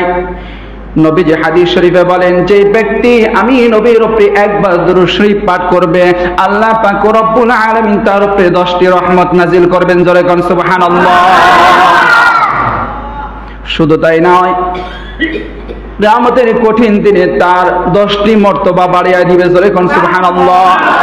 শুধু তাই নয় রে মুসলমান, 10টি গুনাহ আমলনামা থেকে আল্লাহ তাআলা মাফ করে দিবেন। সুতরাং প্রতিদিন নামাজের দুরূদ শরীফ, দুরূদে ইব্রাহিম, এরকম বড় বড় আরো দুরূদ আছে, ওগুলা যদি আপনি পড়তে নাও পারেন, সবথেকে ছোট্ট দুরূদ হলো সাল্লাল্লাহু আলাইহি ওয়াসাল্লাম, সাল্লাল্লাহু আলাইহি ওয়াসাল্লাম। ও মুসলমান, পর্দার অন্তরালের মা গো, এই দুরূদ শরীফ পড়ার জন্য আপনাকে খাস করে ওযু করতে হবে না। এই দুরূদ শরীফ পড়ার জন্য আপনাকে জায়নামাজে বসতে হবে না। ওযু না থাকলেও আপনি পড়তে পারবেন। চলতে ফিরতে উঠতে বসতে, হাতে কাজ করছেন, বাড়ি ঝাড়ু দিচ্ছেন, কাজ কাম করতেছেন, আপনি মুখ দিয়ে সাল্লাল্লাহু আলাইহি ওয়াসাল্লাম, সাল্লাল্লাহু আলাইহি ওয়াসাল্লাম পড়া যাবে তো বাবা? চমৎকার একটি ঘটনা আছে, ওই দিকে যাব না, দেরি হয়ে যাবে। শুধু এতটুকু বলি, কোন এক ব্যক্তি, কিতাবের ভিতরে আসছে, কোন এক ব্যক্তি হজের সফরে রওনা দিয়েছে। লম্বা ঘটনা সংক্ষেপ করে দিলাম বাবা। হজের সফরে এক ব্যক্তি রওনা দিয়েছে, নামাজি ব্যক্তি, দিনদার ব্যক্তি, সে ভালো, সবাই জানে। হজের সফরে রওনা দেওয়ার সময় যেমন আমাদের ঢাকাতে গিয়ে একটি রাত থাকতে হয়, এরপরে কালকে সকালে অথবা 9টা 10টা যে কোনো এক সময় বিমানে উঠে ফ্লাইটে যেতে হয়। এইরকম ভাবে হাজি ক্যাম্পের ভিতরে সবাই রাত্রেবেলা ঘুমিয়েছিল। ওই সময় এক ব্যক্তি, ওই যে ব্যক্তি হজে যাওয়ার নিয়ত করেছিল, সবাই তো নিয়ত করেছিল, যে ব্যক্তিকে উদ্দেশ্য জৈনক, এক ব্যক্তি হজে যাওয়ার নিয়ত করে ওখানে গেছিল, কিন্তু হঠাৎ করে ওই ব্যক্তি ইন্তেকাল করেছে। ওই ব্যক্তির সন্তান গিয়ে দেখে বাবা মারা গেছে। এটা তো এক কষ্ট, বড় পীড়াদায়ক বিষয়।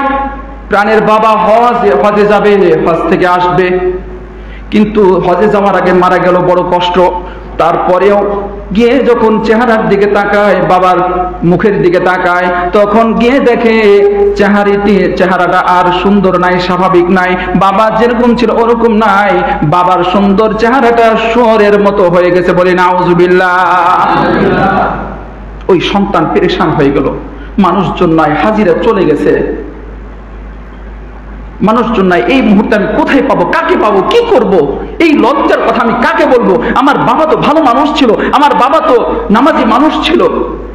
সেটাও যদি না থাকে, আমার বাবা তো আমার জন্ম দেওয়া পিতা, তার মুখটা সোরের মতো হয়ে গেছে, এই লজ্জার কথা আমি কাকে বলবো, কিভাবে সমাধান করবো, এই কথা ভাবতে ভাবতে তার তন্দ্রা চলে আসছে, ঘুমের ভাব চলে আসছে, ভুলতেছিল।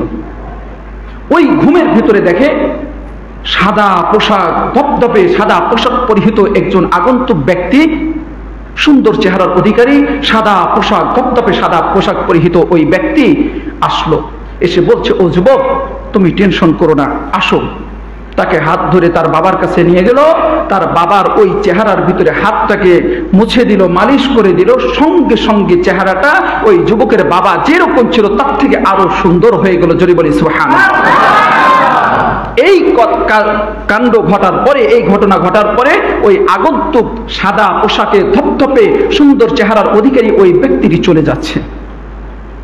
যুবক বলতেছে, বেয়াদবি মাফ করবেন, আপনি কে, কোত্থেকে আসলেন? এই কঠিন বিপদের কথা তো আমি বিভোর চিন্তায় পেরেশানে অস্থির, কিন্তু আমি তো এখনো পর্যন্ত কাউকে বলি নাই। আপনি কে, কেমন করে খবর পেলেন, আর কেমন করে আসলেন, আর এত বড় উপকার করে দিলেন? তিনি বললেন, আমি আর কেউ না, মুহাম্মদ রাসূলুল্লাহ সাল্লাল্লাহু আলাইহি ওয়াসাল্লাম। তোমার বাবা প্রতিদিন 200 বার করে দুরূদ শরীফ পড়তে, বলি সুবহানাল্লাহ। এই দুরূদ শরীফের হাদিয়া ফেরেশতারা আমার কাছে নিয়ে যেত। কিতাবের ভিতরে আসছে, কোন ব্যক্তি যখন দুরূদ শরীফ পড়ে তো ফেরেশতারা তার নাম ঠিকানা সহ নবীজির কাছে পেশ করে, বলি সুবহানাল্লাহ। তো আজকে আমি এটা পাই নাই, আজকে আমি এটা পাই নাই। এই কারণে আমি জানতে পারার পরে এসে যে আমাকে প্রতিদিন শত ব্যস্ততার ভিতরে দুরূদ শরীফ পড়তো, দুরূদের হাদিয়া পাঠাতো, আজকে বিপদের মুহূর্তে দেখি তার জন্য কি করা যায়। দেখুন তো, আমরা কি একটু নিয়ত করতে পারি? 24টা ঘন্টার ভিতরে মাত্র কয়েক মিনিট লাগবে, সকালে হোক সন্ধ্যায় হোক 200 বার করে কমপক্ষে হলেও পড়বো ইনশাআল্লাহ। আর সব থেকে সহজ বুদ্ধি হলো যে আপনি যদি গণনা না করেন, শয়তান কিন্তু 10-20 বার পড়লেই কিন্তু আপনাকে বলবে অনেকবার হয়ে গেছে। শয়তানের ধোকায় পা দেওয়া যাবে না, কিন্তু আপনাকে মনে করতে হবে। শয়তান বলবে, আপনার মন বলবে আপনাকে যে 200 বার হয়ে গেছে, বেশি হয়ে গেছে, আপনি মনে করবেন হয়নি। এই জন্য পড়তে থাকবো। 200 জায়গায় 400 হলে, 500 হলে, বেশি হলে কোনো অসুবিধা আছে? আমাদের লাভ তো আমরা পেতেই থাকবো ইনশাআল্লাহ। এই জন্য দৈনিক কালিমা পড়বো কমপক্ষে 100 বার। চলতেছি, মাঠে যাব, ঘাটে যাব, বাজারে যাব, আজে বাজে কথা আর গীবত শেখায়ত না করে আমরা কালিমা পড়বো ইনশাআল্লাহ। আর কি করব? নবীজির প্রতি দুরূদ পড়বো সাল্লাল্লাহু আলাইহি ওয়াসাল্লাম, সাল্লাল্লাহু আলাইহি ওয়াসাল্লাম। আল্লাহ তাআলা আমাদের কবুল করুক, সকলে বলছি আল্লাহুম্মা আমিন। সম্মানিত উপস্থিতি, সময় ফুরিয়ে আসছে, আমি ওই আয়াতের কথাটি বলে আমি শেষ করে দেব ইনশাআল্লাহ। ও মুসলমান ইমানদার আল্লাহর গোলাম, গভীর মনোযোগ দিন। ফাত্তাবিউনি, প্রত্যেকটি ক্ষেত্রে যদি নবীজিকে অনুসরণ করা হয়, অনুকরণ করা হয়, সমাজ পরিবর্তনের ক্ষেত্রে হোতা যারা আছে, হর্তাকর্তা যারা আছে, বিভিন্ন ইজম, বিভিন্ন তন্ত্র মন্ত্র দিয়ে সমাজকে পরিবর্তনের চেষ্টা করছে। ও মুসলমান, নবীজিও চেষ্টা করেছিলেন, সফল তখন হয়েছেন যখন আল্লাহর ওহী দিয়ে, আল্লাহর ওহীর জ্ঞান দিয়ে, ওহীর বিধান দিয়ে যখন সমাজ পরিবর্তনের চেষ্টা করেছেন। কথা বলুন ঠিক কিনা? সুতরাং শুধু মসজিদ আর মাদ্রাসাতে নয়, জানাজা আর বাচ্চা হওয়ার সময় শুধু নয়, বাপ মা মরে গেছে তারপরে 3 দিন আর 40 দিন, এটি তো বিদআত কাজ। শুধু ওই দিনই শুধু কোরআন পড়বো আর মৌলভী সাহেবকে ডেকে খাওয়াবো, কেন বাবা? ইমাম সাহেবকে গুরুত্ব দিবেন। বহুত কষ্ট করে আসছি বাবা, আগামী কালকে যদি কাউসার ভাই ফোন দিয়ে বলে, হুজুর আপনার পাশে বসা ছিল, আপনার উপস্থিত ছিল, আপনার শ্রোতা একজন মারা গেছে, একটু আসেন। আসতেও পারি, নাও পারি, না আসাটাই খুবই স্বাভাবিক। কিন্তু আপনার মসজিদের ইমাম সাহেব যদি ছুটিতেও যায়, আর যদি ফোন যায় আপনার মুসল্লি মারা গেছে, না আসা উপায় আছে? কথা বলুন। এই জন্য সুখে দুঃখে এদের খোঁজ খবর রাখবেন, যদি পারেন এমনি ডেকে খাওয়াবেন। বাপ মা মরে যাওয়ার 3 দিন পরে কেন? এটা তো অনেক আলেম এটাকে বেদআত বলছে, নিষেধ করছে। ওই দিন আপনি খাওয়াবেন, সারা বছরে আপনার পাতিলে কি খাবার জুটে নাই? এই জন্য শুধু নির্দিষ্ট দিনে কেন, যে কোনো সময় আপনার মনে চাইছে ইমাম সাহেবকে ডাক দিয়ে নেবেন। একজন হাফিজে কোরআন, একজন আলেমে দ্বীন, একজন মুয়াজ্জিন সাহেব, একজন দিনদার ব্যক্তিকে আপনি খাওয়াবেন। খাওয়ানোটা অনেক বড় ইবাদত, অনেক বড় ইবাদত। এই জন্য ইমামের খেয়াল করব, আলেমদের ইজ্জত করব, আমরা আলেমদের কথাগুলো শুনবো। রাজি আছি তো ইনশাআল্লাহ? ও যুব সমাজ, এই জন্য নবীজির জীবনী তোমাদেরকে জানতে হবে, পড়তে হবে। যখন জানবা, পড়বা, বুঝবা, তোমার নিজের জীবনে ফিট করবা, তোমার পরিবারের ভিতরে ফিট করবা। দাম্পত্য জীবনে কলহ, বিবাদ, ঝগড়াঝাঁটি আছে না নাই? নবীজির সুন্নত না থাকার কারণে। ও মুসলমান ইমানদার আল্লাহর গোলাম, গরিব মানুষ হলেও বাড়িতে বিদ্যুৎ আছে, কারেন্ট আছে, এইরকম সুন্দর সুন্দর লম্বা লম্বা বাতি আছে, ঝকমকে বাতি আছে, কিন্তু প্রেম, প্রীতি, মহাব্বত যেটি থাকা দরকার ছিল এটি নাই। কিছু কিছু মহাব্বত আর ভালোবাসা, 14ই ফেব্রুয়ারি ভ্যালেন্টাইন দি, বিশ্ব ভালোবাসা দিবস, আমি বলি বেহায়া কুত্তা দিবস, সেই দিন কিছু পার্কে পাওয়া যায়। কথা বলুন ঠিক কিনা? ও মুসলমান, অথচ স্বামী স্ত্রীর সম্পর্ক, দাম্পত্য জীবন কত মহাব্বতের। আম্মাজান আয়েশা সিদ্দিকা রাদিয়াল্লাহু তাআলা আনহা বলেন, আমি নবীজির সঙ্গে একসঙ্গে খেতাম, এক প্লেটে অনেক সময় খেতাম। আমি খাওয়ার সময় গোশতের যেই টুকরা কামড় দিয়ে রেখেছি, নবীজি আমি খেয়াল করে দেখতাম নবীজি ওই জায়গায় ঠোঁট মোবারক দিয়ে কামড় দিয়ে খেতেন। বলি সুবহানাল্লাহ, কি মহাব্বত ছিল। আমি যে জায়গায় পানি পান করে ওই পাত্রটি রাখতাম, নবীজি ওই জায়গায় ঠোঁট মোবারক দিয়ে পানি পান করতো। বলি সুবহানাল্লাহ। নবীজি প্রিয়তমা স্ত্রীদেরকে কখনো মারেন নাই, প্রহার করেন নাই, ভালোবেসেছেন, তাদের পারিবারিক কাজে সহযোগিতা করেছেন। আর কি করেছেন? নিজের লোকমাগুলো, খাবারগুলো খাওয়াই দিয়েছেন। এখন যদি একে অপরকে বলি শরম লাগে। এমনও পুরুষ পাওয়া যাবে 40 বছর 50 বছর সংসার করছে, একটি লোকমাও স্ত্রীর মুখে তুলে দেয় নাই। এটি সুন্নত। স্ত্রী স্বামীকে দিবে, স্বামী স্ত্রীকে দিবে, মহাব্বত পয়দা হবে। ও ভাই, ও বাবাজি, বাড়ি থেকে যখন কোথাও যাবেন, স্ত্রীর সঙ্গে ভালো করে কুশল বিনিময় করে যান, ভালোভাবে কথা বলে যান, সালাম দিয়ে মুসাফা করে যান। যতক্ষণ পর্যন্ত আপনি না আসবেন ততক্ষণ পর্যন্ত স্ত্রী বারবার আপনার কথা মনে করবে, আপনার কথা মনে করবে, অন্য কোনো পরপুরুষ, পরকীয়ার মতো ধ্বংসযোগ্য চিন্তা করবে না। কথা বলুন ঠিক কিনা? আমাদের সমাজ ধ্বংস হওয়ার জন্য যতগুলো ভাইরাস ঢুকেছে তার ভিতরে একটা মারাত্মক ভাইরাসের নাম হচ্ছে পরকীয়া। আছে না নাই? ক্ষণে ক্ষণে আছে। এই জন্য নবীজির সুন্নত। আর স্বামী যখন বাহির থেকে যাবে চেষ্টা করবে স্ত্রীকে সালাম দিবে। স্ত্রী কাজের লোককে, কাজের বুয়াকে আর বাচ্চাদেরকে না বলে যত সম্ভব চেষ্টা করবে সে নিজে, স্বামী যখন আসবে গেটটা নিজে খুলে দিবে, হাসি মুখে মিষ্টি করে তাকিয়ে সালাম দিবে। এই সালাম দিবে, স্বামী যদি খুশি হয়ে যায় তাদের সগীরা গুনাহগুলো মাফ হয়ে যায়। বলি সুবহানাল্লাহ। মহাব্বত পয়দা হবে, দাঙ্গা হাঙ্গামা আর ঝগড়া ঝাঁটি কমে যাবে। নবীজির সিরাত থেকে আমাদের শিক্ষা হলো প্রত্যেকটি ক্ষেত্রে আমরা নবীজির সুন্নত অনুসরণ করব ইনশাআল্লাহ। এরপরে বিবাহ শাদী হয় কি হয় না? সুন্নত তরিকা হয়? বুঝেন নাই হয়তোবা। বিয়ে তো হয় আলহামদুলিল্লাহ, এটা সুন্দর বিধান, কিন্তু সুন্নত তরিকা হয় না। এই কারণে যত ঝামেলা। মোহর ফরজ, এটি দেওয়ার খবর নাই, বাকি শেষ পর্যন্ত ফাঁকি। আর যেটি হারাম ওটি নিতে নগদে নগদে আরাম। কথা বলুন ঠিক কিনা? এজন্য কষ্ট করে একজন বাবা অক্লান্ত পরিশ্রম করে মাথার ঘাম পায়ে ফেলে কলিজার টুকরা মেয়েটাকে বড় করেছে, এই মেয়েটাকে তুমি ছিনিয়ে নিয়ে আসছো, তার তো এমনি খাবার ভিতরে ঢুকে না, তার তো চোখের কোণা এমনি ভিজে আছে, তারপরেও তুমি আবার যৌতুক দাবি করো। বেহায়া, বেরাজা। পায়খানা খাওয়া যেরকম হারাম, যৌতুক নামের এই কৌতুক, এই নোংরা গুলো তার থেকেও বেশি হারাম, বড় হারাম। কথা বলুন ঠিক কিনা? আমরা অভিভাবক যারা, গার্জিয়ান যারা, ছেলের বাবা যারা, আমরাও খেয়াল করব, মেয়ের বাবা মা যারা, আমরাও খেয়াল করব। এই হারাম থেকে আমাদেরকে বেরিয়ে আসতে হবে। গায়ে হলুদ তো সুন্নত নাকি? নাউজুবিল্লাহ। বলুন নাউজুবিল্লাহ। আছে না নাই? আমি ওদিকে যাব না, কথা লম্বা হয়ে যাবে। যদি ভাগ্যে থাকে কোনোদিন লেখা আবার হবে আপনাদের সঙ্গে কোনো না কোনো ভাবে দেখা, তখন অন্য সময় কথা হবে। এখন যেই কথাটি বলতেছিলাম, তাহলে এই সিরাত মাহফিল থেকে যে মূল শিক্ষাটা, সেটা হলো জীবনের প্রত্যেকটি ক্ষেত্রে নবীজির অনুকরণ করতে হবে। তাহলে কি হবে? ফাত্তাবিউনি, নবীজিকে অনুসরণ করলে আমরা কি পাবো? ইউহিব্বুকুমুল্লাহ, আল্লাহর ভালোবাসা পাবো। কার ভালোবাসা?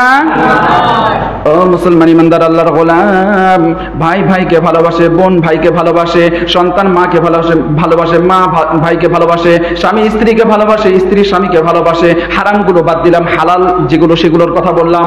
কিন্তু ও ভাই, ও বাবাজি, ও পর্দার অন্তরাল মা গো, এমনও বিপদ আসে, এমনও বিপদ আসে, যেই বিপদের সময় স্বামী স্ত্রীর জন্য উপকার করতে পারে না, স্ত্রী স্বামীর জন্য উপকার করতে পারে না, ভাই বোনের জন্য বোন ভাইয়ের জন্য, বন্ধু বন্ধুর জন্য উপকার করতে পারে না, সন্তান মায়ের জন্য, বাবা মা সন্তানের জন্য উপকার করতে পারে না।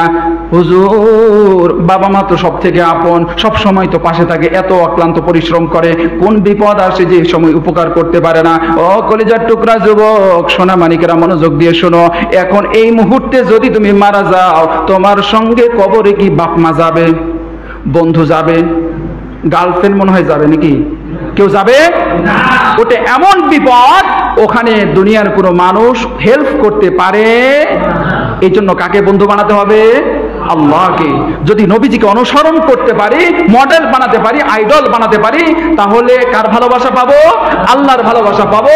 আল্লাহ এমন এক রব আমরা পেয়েছি, এমন এক ইলাহ আমরা পেয়েছি, দুনিয়াতে, আখেরাতে, ইহ জগতে, পরজগতে, কবরে, হাসরে, মিজানে, পুলসিরাতে এমন কোনো জগৎ নাই যেখানে আল্লাহর অস্তিত্ব নাই, ক্ষমতা নাই। সব জায়গায় আল্লাহ আমাকে হেল্প করতে পারবেন, সাপোর্ট করতে পারবেন, দয়া করতে পারবেন, উপকার করতে পারবেন। এই জন্য প্রকৃত বন্ধু বানাতে হবে কাকে?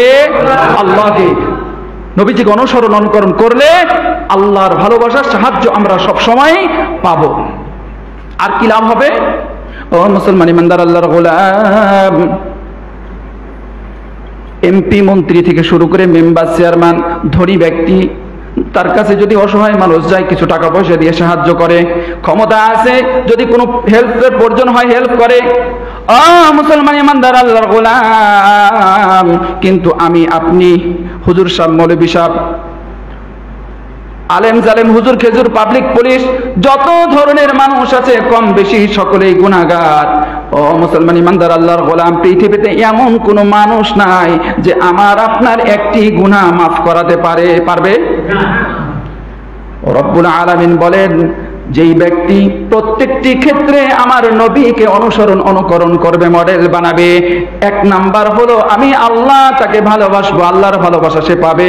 দুই নাম্বার লাভ হলো ওয়াগফির লাকুম যুনুবাকুম, রব্বুল আলামিন আমাদের গুনাহসমূহ মাফ করে দিবেন। জোরে কোন সুবহানাল্লাহ। আল্লাহ তো দয়ার আধার, আল্লাহ তো গফুরুর রহিম। আমরা চাইতে জানি না, আমরা বলতে জানি না, আমরা ক্ষমা চাইতে জানি না। সুস্থ সবল রাখলো, যখন মনে চাই বাজারে যেতে পারি, যখন মনে চাই মাঠে ঘাটে যেতে পারি, আমার কর্মসংস্থানে যেতে পারি। ও যুবক, ও নওজওয়ান, তোমার কি হয়ে গেল? আল্লাহু আকবার আসে, তুমি মসজিদে আসো না কেন? তোমার মোবাইলটা যখন বেজে ওঠে, তখন তুমি মনে করো কেউ বুঝি আমাকে ডাকে, 2 বার 3 বার 5 বার 7 বার যদি কেউ কল দেয়, পরক্ষণে কলটা রিসিভ করার সঙ্গে সঙ্গে যত মহাব্বতের মানুষ হোক না কেন, প্রথমে 2-4টা গালি তো ফ্রি। কথা বলেন ঠিক কিনা? এতবার ফোন দি, কোথায় গেছিলি, মরে গেছিলি নাকি, বলে কি বলে না? ও মুসলমান ইমানদার আল্লাহর গোলাম, বন্ধুর মোবাইলটা যদি ধরতে না পারি, আর একজন কল দিল যদি রিসিভ করতে না পারি, সেই জন্য যদি গালি শুনতে হয়, সেই জন্য যদি বকা শুনতে হয়, সেই জন্য যদি প্রস্তুতি গ্রহণ করি, আমার আল্লাহ মুয়াজ্জিনের মাধ্যমে আল্লাহু আকবার বলে বারবার ডাকে, দৈনিক 5 বার ডাকে। ও নওজওয়ান, ও মুসলমান, ও পর্দার অন্তরালের মা গো, দুনিয়ার সংসারের কাজ করতে পারো, নামাজটা তুমি পড়তে পারো না, তুমি নবীজির শাফাআত নিয়ে জান্নাতে যাওয়ার আশা করো, তুমি নামাজটা পড়তে পারো না। ও মা, ও বোন, ও যুবক, একটু গভীর চিন্তা করে বলতে হবে, আল্লাহ দৈনিক 5 বার ডাকার পরও আল্লাহর ডাকে সাড়া দিলাম না, আল্লাহ যে কৈফিয়ত দিতে হবে, আল্লাহর কাছে বকা খেতে হবে, ফেরেশতারা যে মারবে, শাস্তি দিবে, কবরের আযাব হবে, কিয়ামতের কঠিন দিনে জাহান্নামে যেতে হবে। এই জন্য কি আমাদের চিন্তা ভাবনা করা দরকার আছে না নাই? ওই ব্যক্তি তো বুদ্ধিমান যে আখিরাতের চিন্তা করে দুনিয়ায় চলাফেরা করে। ও মুসলমান, আল্লামা ফজলুল করিম রহমাতুল্লাহি আলাইহি বাংলাদেশের একজন বিখ্যাত আলেম ছিলেন। তিনি বলতেন, নাস্তিক, বেঈমান সহ যারা নাফরমান, ফাসিক, ফুজ্জার আছে, তাদেরকে উদ্দেশ্য করে বলতেন, ও নাফরমানের দল, তোমরা অনেকে নাস্তিকরা বলে আল্লাহ বিল্লাহ বলতে কিছু নাই, কবর জগৎ বলতে কিছু নাই। কিছুক্ষণের জন্য ধরে নিলাম যদি তাই হয় আল্লাহ বিল্লাহ বলতে কিছু নাই, তাহলে আমরা আলেমরা, হুজুররা, দিনদার ব্যক্তিরা আমরা ভালো পথে চলেছি, তোমরা খারাপ পথে চলেছো। নাচ, সিনেমা, হারাম পথে গিয়ে তোমরা আনন্দ ভোগ বিলাস বেশি করেছো, আমরা কম করেছি, আমাদের একটু লস হলো, এই তো আর কি, কারো কোনো ঝামেলা নাই। কিন্তু ও ভাই, যদি আযাব থেকে থাকে, যদি কিয়ামতের মাঠ থেকে থাকে, যদি এইগুলো সত্য হয়, যারা হালাল পথে চলবে, যারা আল্লাহকে ভয় করে চলবে, যারা গুনাহ থেকে বেঁচে থাকবে, অন্যের জমি দখল করবে না, সুদ ঘুষ খাবে না, সকল প্রকার গুনাহ থেকে বাঁচার চেষ্টা যারা করবে, আলেম ওলামার কথা যারা শুনবে, তারা তো বেঁচে যাবে, তারা তো বেঁচে যাবে। তুমি পালাবা কোথায়? কথা বলুন, ঠিক কিনা?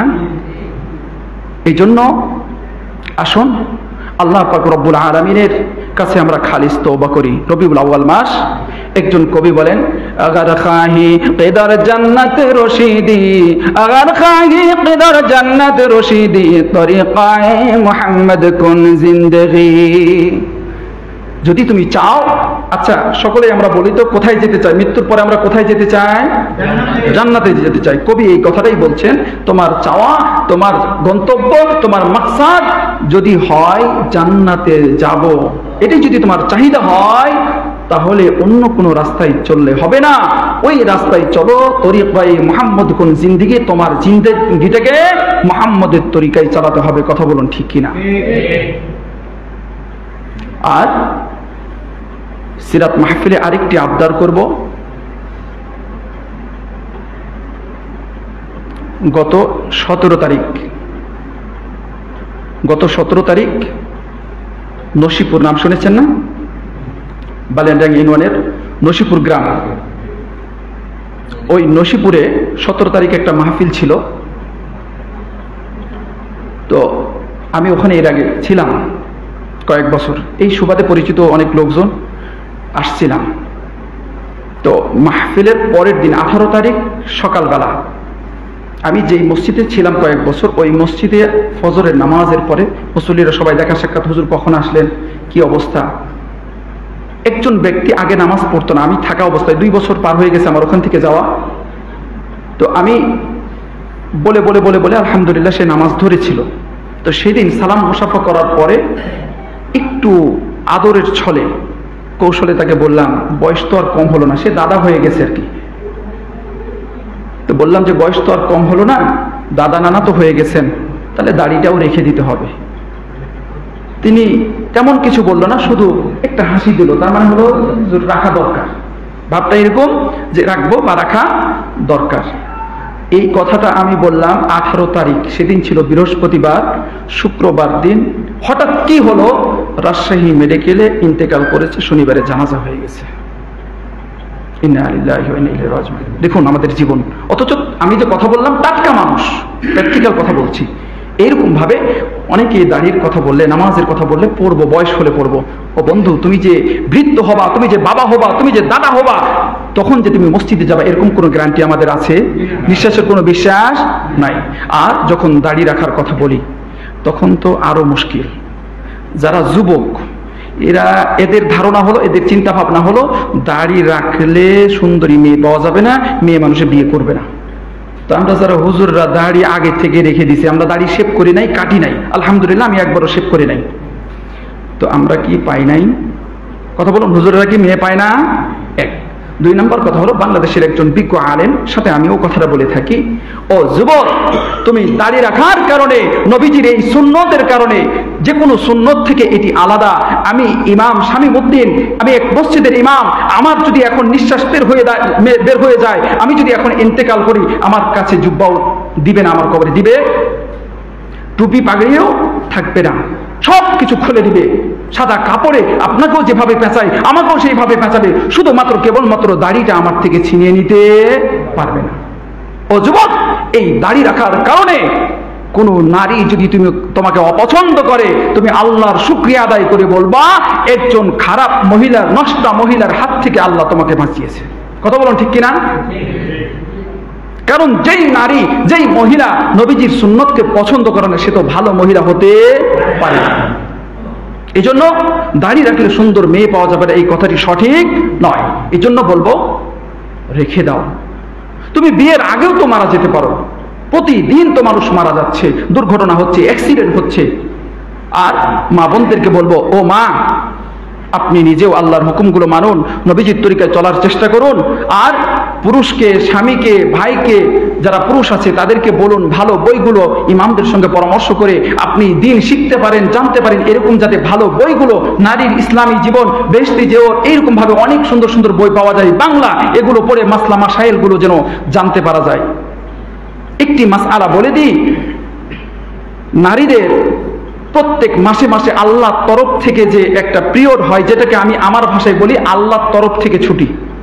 আমাদের পুরুষদেরকে আল্লাহ ছুটি দেয় নাই, কিন্তু প্রত্যেক মাসে মাসে মা বোনদেরকে আল্লাহ ছুটি দিয়েছে। তো ওই ছুটির সময় তারা নামাজ পড়বে না, তারা কোরআন ধরবে না, মুখস্থ তেলাওয়াত করবে না।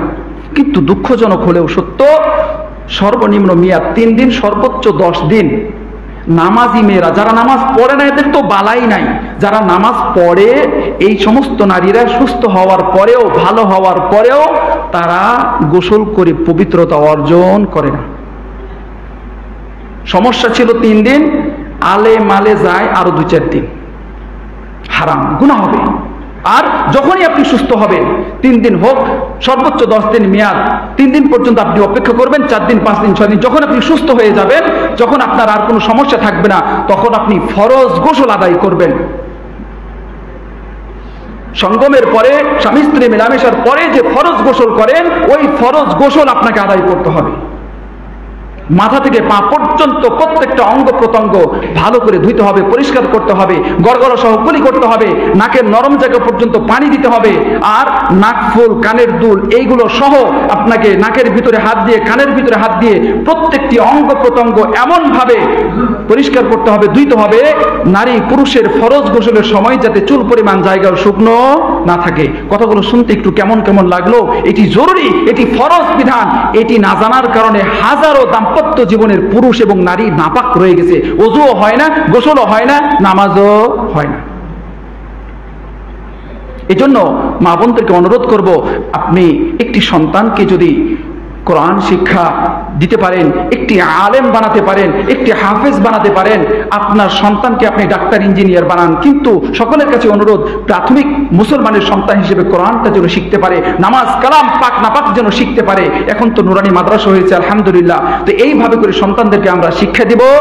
আর কি করব, নারীদের সব থেকে বড়, নারীদের কাছে আমার চাওয়া হলো নিজেরাও আল্লাহর হুকুমগুলো নবীজির তরিকায় মানব, আর পুরুষদেরকে নামাজের জন্য উৎসাহিত করব, ছলে বলে কৌশলে বলবো, নিজের জন্য যেভাবে প্রয়োজনের কথা বকা দিলেও বলি, রাগ করলেও বলি, এইভাবে আল্লাহর জন্য, দিনের জন্য কাজ করব। আর পুরুষদেরকে দাড়ি রাখার জন্য উৎসাহিত করব। ও মা, ও বোন, আপনি মনে করেন আপনার স্বামী দাড়ি রাখলে বুড়া হয়ে যাবে, বৃদ্ধ লাগবে, না, আপনার স্বামী দাড়ি রাখলে ভদ্র হবে, সুন্দর হবে, মুরব্বী লাগবে, কিন্তু ওই পুরুষটা অন্য জায়গাতে নষ্টামি করতে পারবে না। কারণ নিজের স্ত্রীকে গিয়ে সালাম দিতে শরম পায়, আর নিজের স্ত্রীটাকে কখনো বলে না, কত নতুন জামা, পুরাতন জামা, কত কাপড় চোপড় পরে, বলে না তোমাকে সুন্দর লাগছে। রাস্তায় বাজারে যাওয়ার সময় আর দোকানে যাওয়ার সময় ওই চাস্তো ভাবিকে গিয়ে বলে তোমাকে খুব সুন্দর লাগছে। এটি বদমাইশি, লুচ্চামি। আপনার স্বামী যখন দাঁড়িয়ে রাখবে তখন এই কাজগুলো আস্তে আস্তে কমে যাবে। অনেক প্রকার গুনাহ থেকে বেড়া যেরকম ফসলকে রক্ষা করে, নবীজির অনেক সুন্নত, বিশেষ করে দাড়ি হাজারো হারাম থেকে আমাদেরকে হেফাজত করে। রব্বুল আলামিন আমাদের সবাইকে এই কথাগুলো, আমি সহ আমাদের সবাইকে বুঝার ও আমল করার, আমাদের জীবনে বাস্তবায়ন করার, ফিট করার তৌফিক দান করুক। কিয়ামতের দুনিয়াতে যেন নবীজিকে মডেল হিসেবে অনুসরণ, অনুকরণ করতে পারি। নবীজির সেই মদিনা সনদ অনুযায়ী যেন আমাদের দেশ চলে, এইরকম সোনালী সমাজ, কোরআনের রাজ যেন আল্লাহ তাআলা কায়েম করে দেন, আমরা যেন অংশগ্রহণ করতে পারি, দেখে যেতে পারি। আর কিয়ামতের কঠিন দিনে সেই বিশ্ব নবীজির, দয়ার নবীজি, মায়ের নবীজির সুপারিশ পেয়ে আমরা যেন জান্নাতি হতে পারি, আল্লাহর পাকের কাছে ক্ষমা চেয়ে জান্নাতি হতে পারি, সেই কামনায় আজকের মতো শেষ করছি। আর প্রথমে একটু উপরে বসার জন্য ক্ষমা চেয়ে নিচ্ছি, অনেক মুরব্বী বাবাজিরা আছেন, বয়সের তুলনায় শারীরিকভাবে আমি একটু অসুস্থ বেশি হয়ে যায়, এই কারণে নিচে বসা আমার জন্য একটু বেশি কষ্টকর। আর শেষ করে দিতে চেয়েছিলাম 11টার মধ্যে, একটু লম্বা হওয়ার জন্য সকলের কাছে আন্তরিকভাবে দুঃখ প্রকাশ করছি। আর আমার পরিবার সহ পরিবারে একাধিক মানুষ অসুস্থ, আমি সকলের কাছে দোয়া চাই, আপনাদের জন্য দোয়া করি। আল্লাহ তাআলা এই সিরাত মাহফিল যেন প্রত্যেক বছর হয়। এই যুব সমাজ যে কষ্ট করেছে, আল্লাহ তাআলা সকলকে ইসলামের জন্য কবুল করুক। সকলে বলছি আল্লাহুম্মা আমিন। আমাদের অনেকের আত্মীয় স্বজন চলে গেছেন, আমরা সকলের জন্য দোয়া করব। ইস্তিগফার করি কয়েকবার। আস্তাগফিরুল্লাহ রাব্বি মিন কুল্লি যামবি ওয়া আতুবু ইলাইহি লা হাওলা ওয়া লা কুওয়াতা ইল্লা বিল্লাহিল আলিয়্যিল আযীম। আস্তাগফিরুল্লাহাল্লাযী লা ইলাহা ইল্লা হুয়াল হাইয়ুল কাইয়্যুম ওয়া আতুবু ইলাইহি। আস্তাগফিরুল্লাহাল্লাযী লা ইলাহা ইল্লা হুয়াল হাইয়ুল কাইয়্যুম ওয়া আতুবু ইলাইহি লা হাওলা ওয়া লা কুওয়াতা ইল্লা বিল্লাহিল আলিয়্যিল আযীম। سورة الفاتحة. بسم الله الرحمن الرحيم. الحمد لله رب العالمين الرحمن الرحيم مالك يوم الدين إياك نعبد وإياك نستعين اهدنا الصراط المستقيم صراط الذين أنعمت عليهم غير المغضوب عليهم ولا الضالين آمين. بسم الله الرحمن الرحيم. قل هو الله أحد الله الصمد لم يلد ولم يولد ولم يكن له كفوا أحد. بسم الله الرحمن الرحيم. قل هو الله أحد الله الصمد لم يلد ولم يولد ولم يكن له كفوا أحد. بسم الله الرحمن الرحيم. قل هو الله أحد الله الصمد لم يلد ولم يولد ولم يكن له كفوا أحد. درود شريف. اللهم صل على محمد وعلى آل محمد كما صليت على إبراهيم وعلى آل إبراهيم إنك حميد مجيد. اللهم بارك على محمد وعلى آل محمد كما باركت على إبراهيم وعلى آل إبراهيم إنك حميد مجيد. اللهم صل على محمد وصلى إليك وآله وسلم. اللهم صل على محمد النبي الأمي وعلى آله وسلم تسليما. وصلى الله على النبي الأمي صلى الله على النبي الأمي صلى الله عليه وسلم. অনেকগুলো দুরূদ শরীফ আমি পড়লাম। অনেক সময় ছোট্টবেলায় কবর জিয়ারতের সময় গেলে হুজুরে বলতো যে 11 বার দুরূদ শরীফ পড়তে, তো আমার একবার দুবার হতো না, দেখছি ওদের শেষ। তখন তো ছোট মানুষ বুঝতাম না, শুধু আল্লাহ দুরুদ ইব্রাহিমটাই জানতাম। এজন্য ছোট বড় অনেক দুরূদ শরীফ আছে, আমরা এগুলো মুখস্থ করে নিব। আর সব থেকে ছোট্ট দুরূদ শরীফ হলো সাল্লাল্লাহু আলাইহি ওয়াসাল্লাম।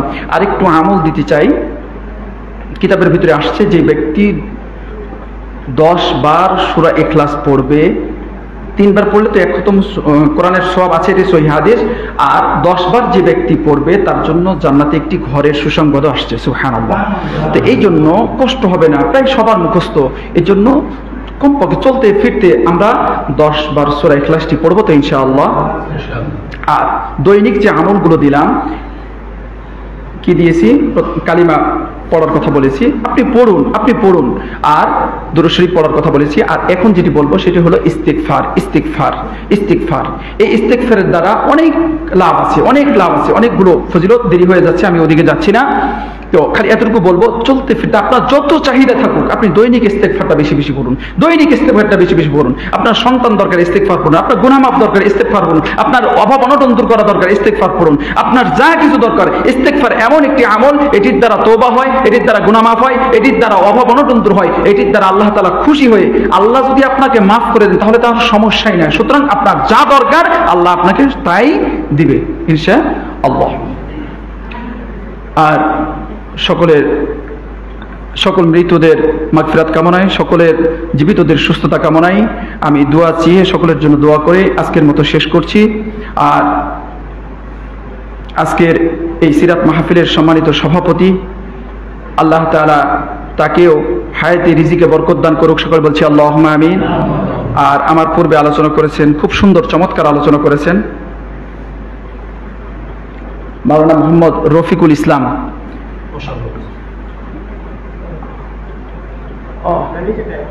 আচ্ছা, সরি, মোশাররফ হোসেন, সহকারী শিক্ষক, মহারাঙ্গা সরকারি প্রাথমিক বিদ্যালয়, চাঁপাইনবাবগঞ্জ। খুব সুন্দর করে তিনি ভিতর থেকে কথাগুলো বলতেছিলেন। আমরা দোয়া করছি আল্লাহ তাআলা হুজুরকে সুস্থতার সঙ্গে নিয়ে হায়াতে তৈয়বা দান করুন। আর নওজোয়ান যুবক, স্নেহের কচি কাঁচার সহ সোনামণিরা এত কষ্ট করে বসে আছে, এবং যুবক যেহেতু সেরকম পায় নাই, হয়তো আড়াল থেকে শুনতেছে, সোনামণিরা ছোট্ট ছোট্ট স্নেহের কচি কাচারা, এরা অনেক কষ্ট করে শুনছে। আল্লাহ তাআলা আমাদের সবাইকে যেন ইসলামের জন্য কবুল করেন। সকলের জন্য দোয়া করছি। আলহামদুলিল্লাহি রাব্বিল আলামিন ওয়াল আকিবাতু লিল মুত্তাকিন ওয়াস সালাতু ওয়াস সালামু আলা সাইয়্যিদিল মুরসালিন ওয়া আলা আলিহি ওয়া আসহাবিহি আজমাইন। রব্বানা ظلمنا أنفسنا وإن لم تغفر لنا وترحمنا لنكونن من الخاسرين ربنا آتنا في الدنيا حسنة وفي الآخرة حسنة وقنا عذاب النار ربنا لا تزغ قلوبنا بعد إذ هديتنا وهب لنا من لدنك رحمة إنك أنت الوهاب رب العالمين ইয়া আল্লাহ পবিত্র রবিউল আউয়াল মাস ইয়া আল্লাহ শেষের দিকে রব্বুল আলামিন আপনার ঘর মসজিদে সিরাতুন নবী সাল্লাল্লাহু আলাইহি ওয়াসাল্লামের মাহফিলে মালিক আপনার বান্দা বান্দীদেরকে নিয়ে আমি নালায়েক গুনাহগার এই অধম কিছু কথা বলার চেষ্টা করেছি মালিক যদি কোনো ভুল কথা বলে থাকি আপনার বান্দা বান্দীদের স্মৃতির পাতা থেকে মুছে দিন যদি হক কথা সহি কথা ভালো কথা বলে থাকি আমি সহ আমাদের সবাইকে আমল করার তৌফিক দান করুন ইয়া আল্লাহ রব্বুল আলামিন ইয়া আল্লাহ আমাদের এই ঘুরে ধরার সমাজটা যেইভাবে ওহির বিধান দিয়ে আপনার আসমানি বিধান দিয়ে ইয়া আল্লাহ আইয়ামে জাহেলিয়াতের ওই সমাজটাকে খারাপ সমাজকে খারাপ মানুষগুলোকে সোনার মানুষই পরিণত করেছিল ইয়া আল্লাহ দুর্নীতিতে বারবার চ্যাম্পিয়ন এই সোনার বাংলা যদিও বলে থাকি আসলে আমাদেরকে সোনার বাংলা গড়ার তৌফিক দান করো ইয়া আল্লাহ বিশ্ব মুসলিম উম্মাহকে নেক এবং এক হওয়ার তৌফিক দান করো ইয়া আল্লাহ বিশেষ করে ফিলিস্তিনের মুসলমান সহ পৃথিবীর আনাচে কানাচে অনেক মুসলমানরা নির্যাতিত নিষ্পেষিত তাদের ইজ্জত আবরু হেফাজত করো ইয়া আল্লাহ গায়বী সাহায্য করো ইয়া আল্লাহ মুসলমানদের বিজয় দান করো রব্বুল আলামিন বিশেষ করে আমাদের মাতৃভূমি বাংলাদেশ ইয়া আল্লাহ এই বাংলাদেশকে ইয়া আল্লাহ সকল প্রকার চক্রান্ত ষড়যন্ত্র থেকে হেফাজত করো দেশের ভিতর দেশের বাহিরের চক্রান্ত ভিতরের চক্রান্ত সকল প্রকার চক্রান্ত আর ষড়যন্ত্র থেকে ইয়া আল্লাহ সুজলা সুফলা সবুজে ঘেরা মাতৃভূমি বাংলাদেশকে তুমি হেফাজত করো ইয়া আল্লাহ নালায়েক খবিশ গুলো নাখানদান গুলো কীট পতঙ্গ গুলো তোমার শান তোমার নবীজির সম্মান নিয়ে বাজে মন্তব্য করে ইয়া আল্লাহ তুমি তাদেরকে হেদায়েত দান করো হেদায়েত না থাকলে হালাক করে দাও বিশ্ব মুসলিম উম্মাহকে ইয়া আল্লাহ তাদের দৃষ্টান্তমূলক শাস্তি দেখে যাওয়ার তৌফিক দান করো মালিক সকল প্রকার হানাহানি মারামারি ভেদাভেদ ভুলে গিয়ে দেশ ও দশের জন্য কাজ করার তৌফিক দান করো মালিক আমাদের শাসক বর্গকে ন্যায় পরায়ণ শাসক বানিয়ে দাও সমাজের প্রতিনিধি যারা আছে আদেলুন বানায় দাও ইয়া আল্লাহ তারা যেন সত্যবাদী হয় তারা যেন অন্যের হক নষ্ট না করে ইয়া আল্লাহ আপনি আমাদেরকেও ভালো মানুষ হওয়ার তৌফিক দান করো ইয়া আল্লাহ যেইভাবে চললে আপনার সন্তুষ্টি পাওয়া যায় আপনার নবীজির শাফাআত পাওয়া যায় ইয়া আল্লাহ কিয়ামতের কঠিন দিনে যেদিন মাথার উপরে সূর্য ডগবাগ করবে মাথার মগজগুলো ইয়া আল্লাহ মানুষের ঘামে কত কষ্ট পাবে সেই কঠিন বিভীষিকাময় অবস্থায় আরশের নিচে আমাদেরকে ছায়া দান করিও সাত প্রকার মানুষের কোনো না কোনো প্রকারে আমাদেরকে শামিল করে দিও ইয়া আল্লাহ রব্বুল আলামিন অত্র এলাকার ইয়া আল্লাহ কত নারী পুরুষ সরকারি গোরস্থান পারিবারিক গোরস্থান ইয়া আল্লাহ আমাদের সামনে পিছে ডানে বামে আম বাগান কলা বাগান বাঁশ বাগান ইয়া আল্লাহ এই জমিনের নিচে যত বান্দা বান্দি সাহিত্য সকলকে মাফ করে দিন ইয়া আল্লাহ এই বাংলার জমিনে ইয়া আল্লাহ দেশের জন্য ইয়া আল্লাহ যারা শহীদ হয়েছে তাদেরকে আপনি কবুল ও মঞ্জুর করিয়া দিন ইয়া আল্লাহ অনেকে আহত অসুস্থ হয়ে আছে শিফা দান করুন সুস্থতার নিয়ামত দান করুন ইয়া আল্লাহ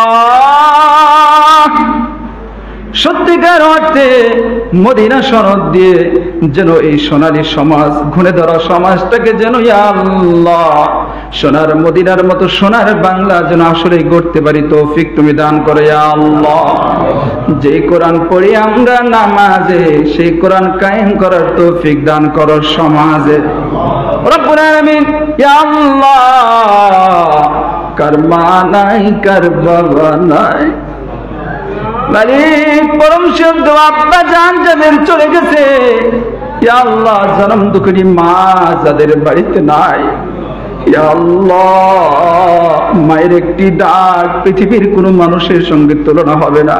এই মা বাবা যাদের চলে গেছে কবরগুলোকে জান্নাতের টুকরা বানায়া দিন। ইয়া আল্লাহ আমাদের যাদের আব্বা আম্মা জীবিত সুস্থতার সঙ্গে নেক হায়াতে তৈয়বা দান করুন। দাদা দাদের ঘরে আল্লাহ আযাব দিও না, বাবা মার ঘরে আল্লাহ আযাব দিও না। ইয়া আল্লাহ আমাদের ভিতরে অনেকে অসুস্থ, শেফা দান করুন। বিপদগ্রস্তের বিপদ দূর করে দিন, কন্যা পুত্রের দায়গ্রস্তের সুব্যবস্থা করে দিন। মালিক জানি না গো মাওলা, দাম্পত্য জীবনে কলহ বিবাদ কার লেগে আছে, অশান্তি দূর করে শান্তির ফয়সালা করে দিন, মিল মহাব্বত পয়দা করে দিন। ইয়া আল্লাহ পারিবারিক জীবন, সাংসারিক জীবন, সামাজিক জীবন, রাষ্ট্রীয় জীবন প্রত্যেকটি ক্ষেত্রে আমাদের শান্তির ফয়সালা করে দিন, সকল প্রকার অশান্তি দূর করে দিন। ইয়া আল্লাহ খারাপ মানুষগুলোকে আপনি ভালো বানায়া দিন। ইয়া আল্লাহ আপনি আমাদের সবাইকে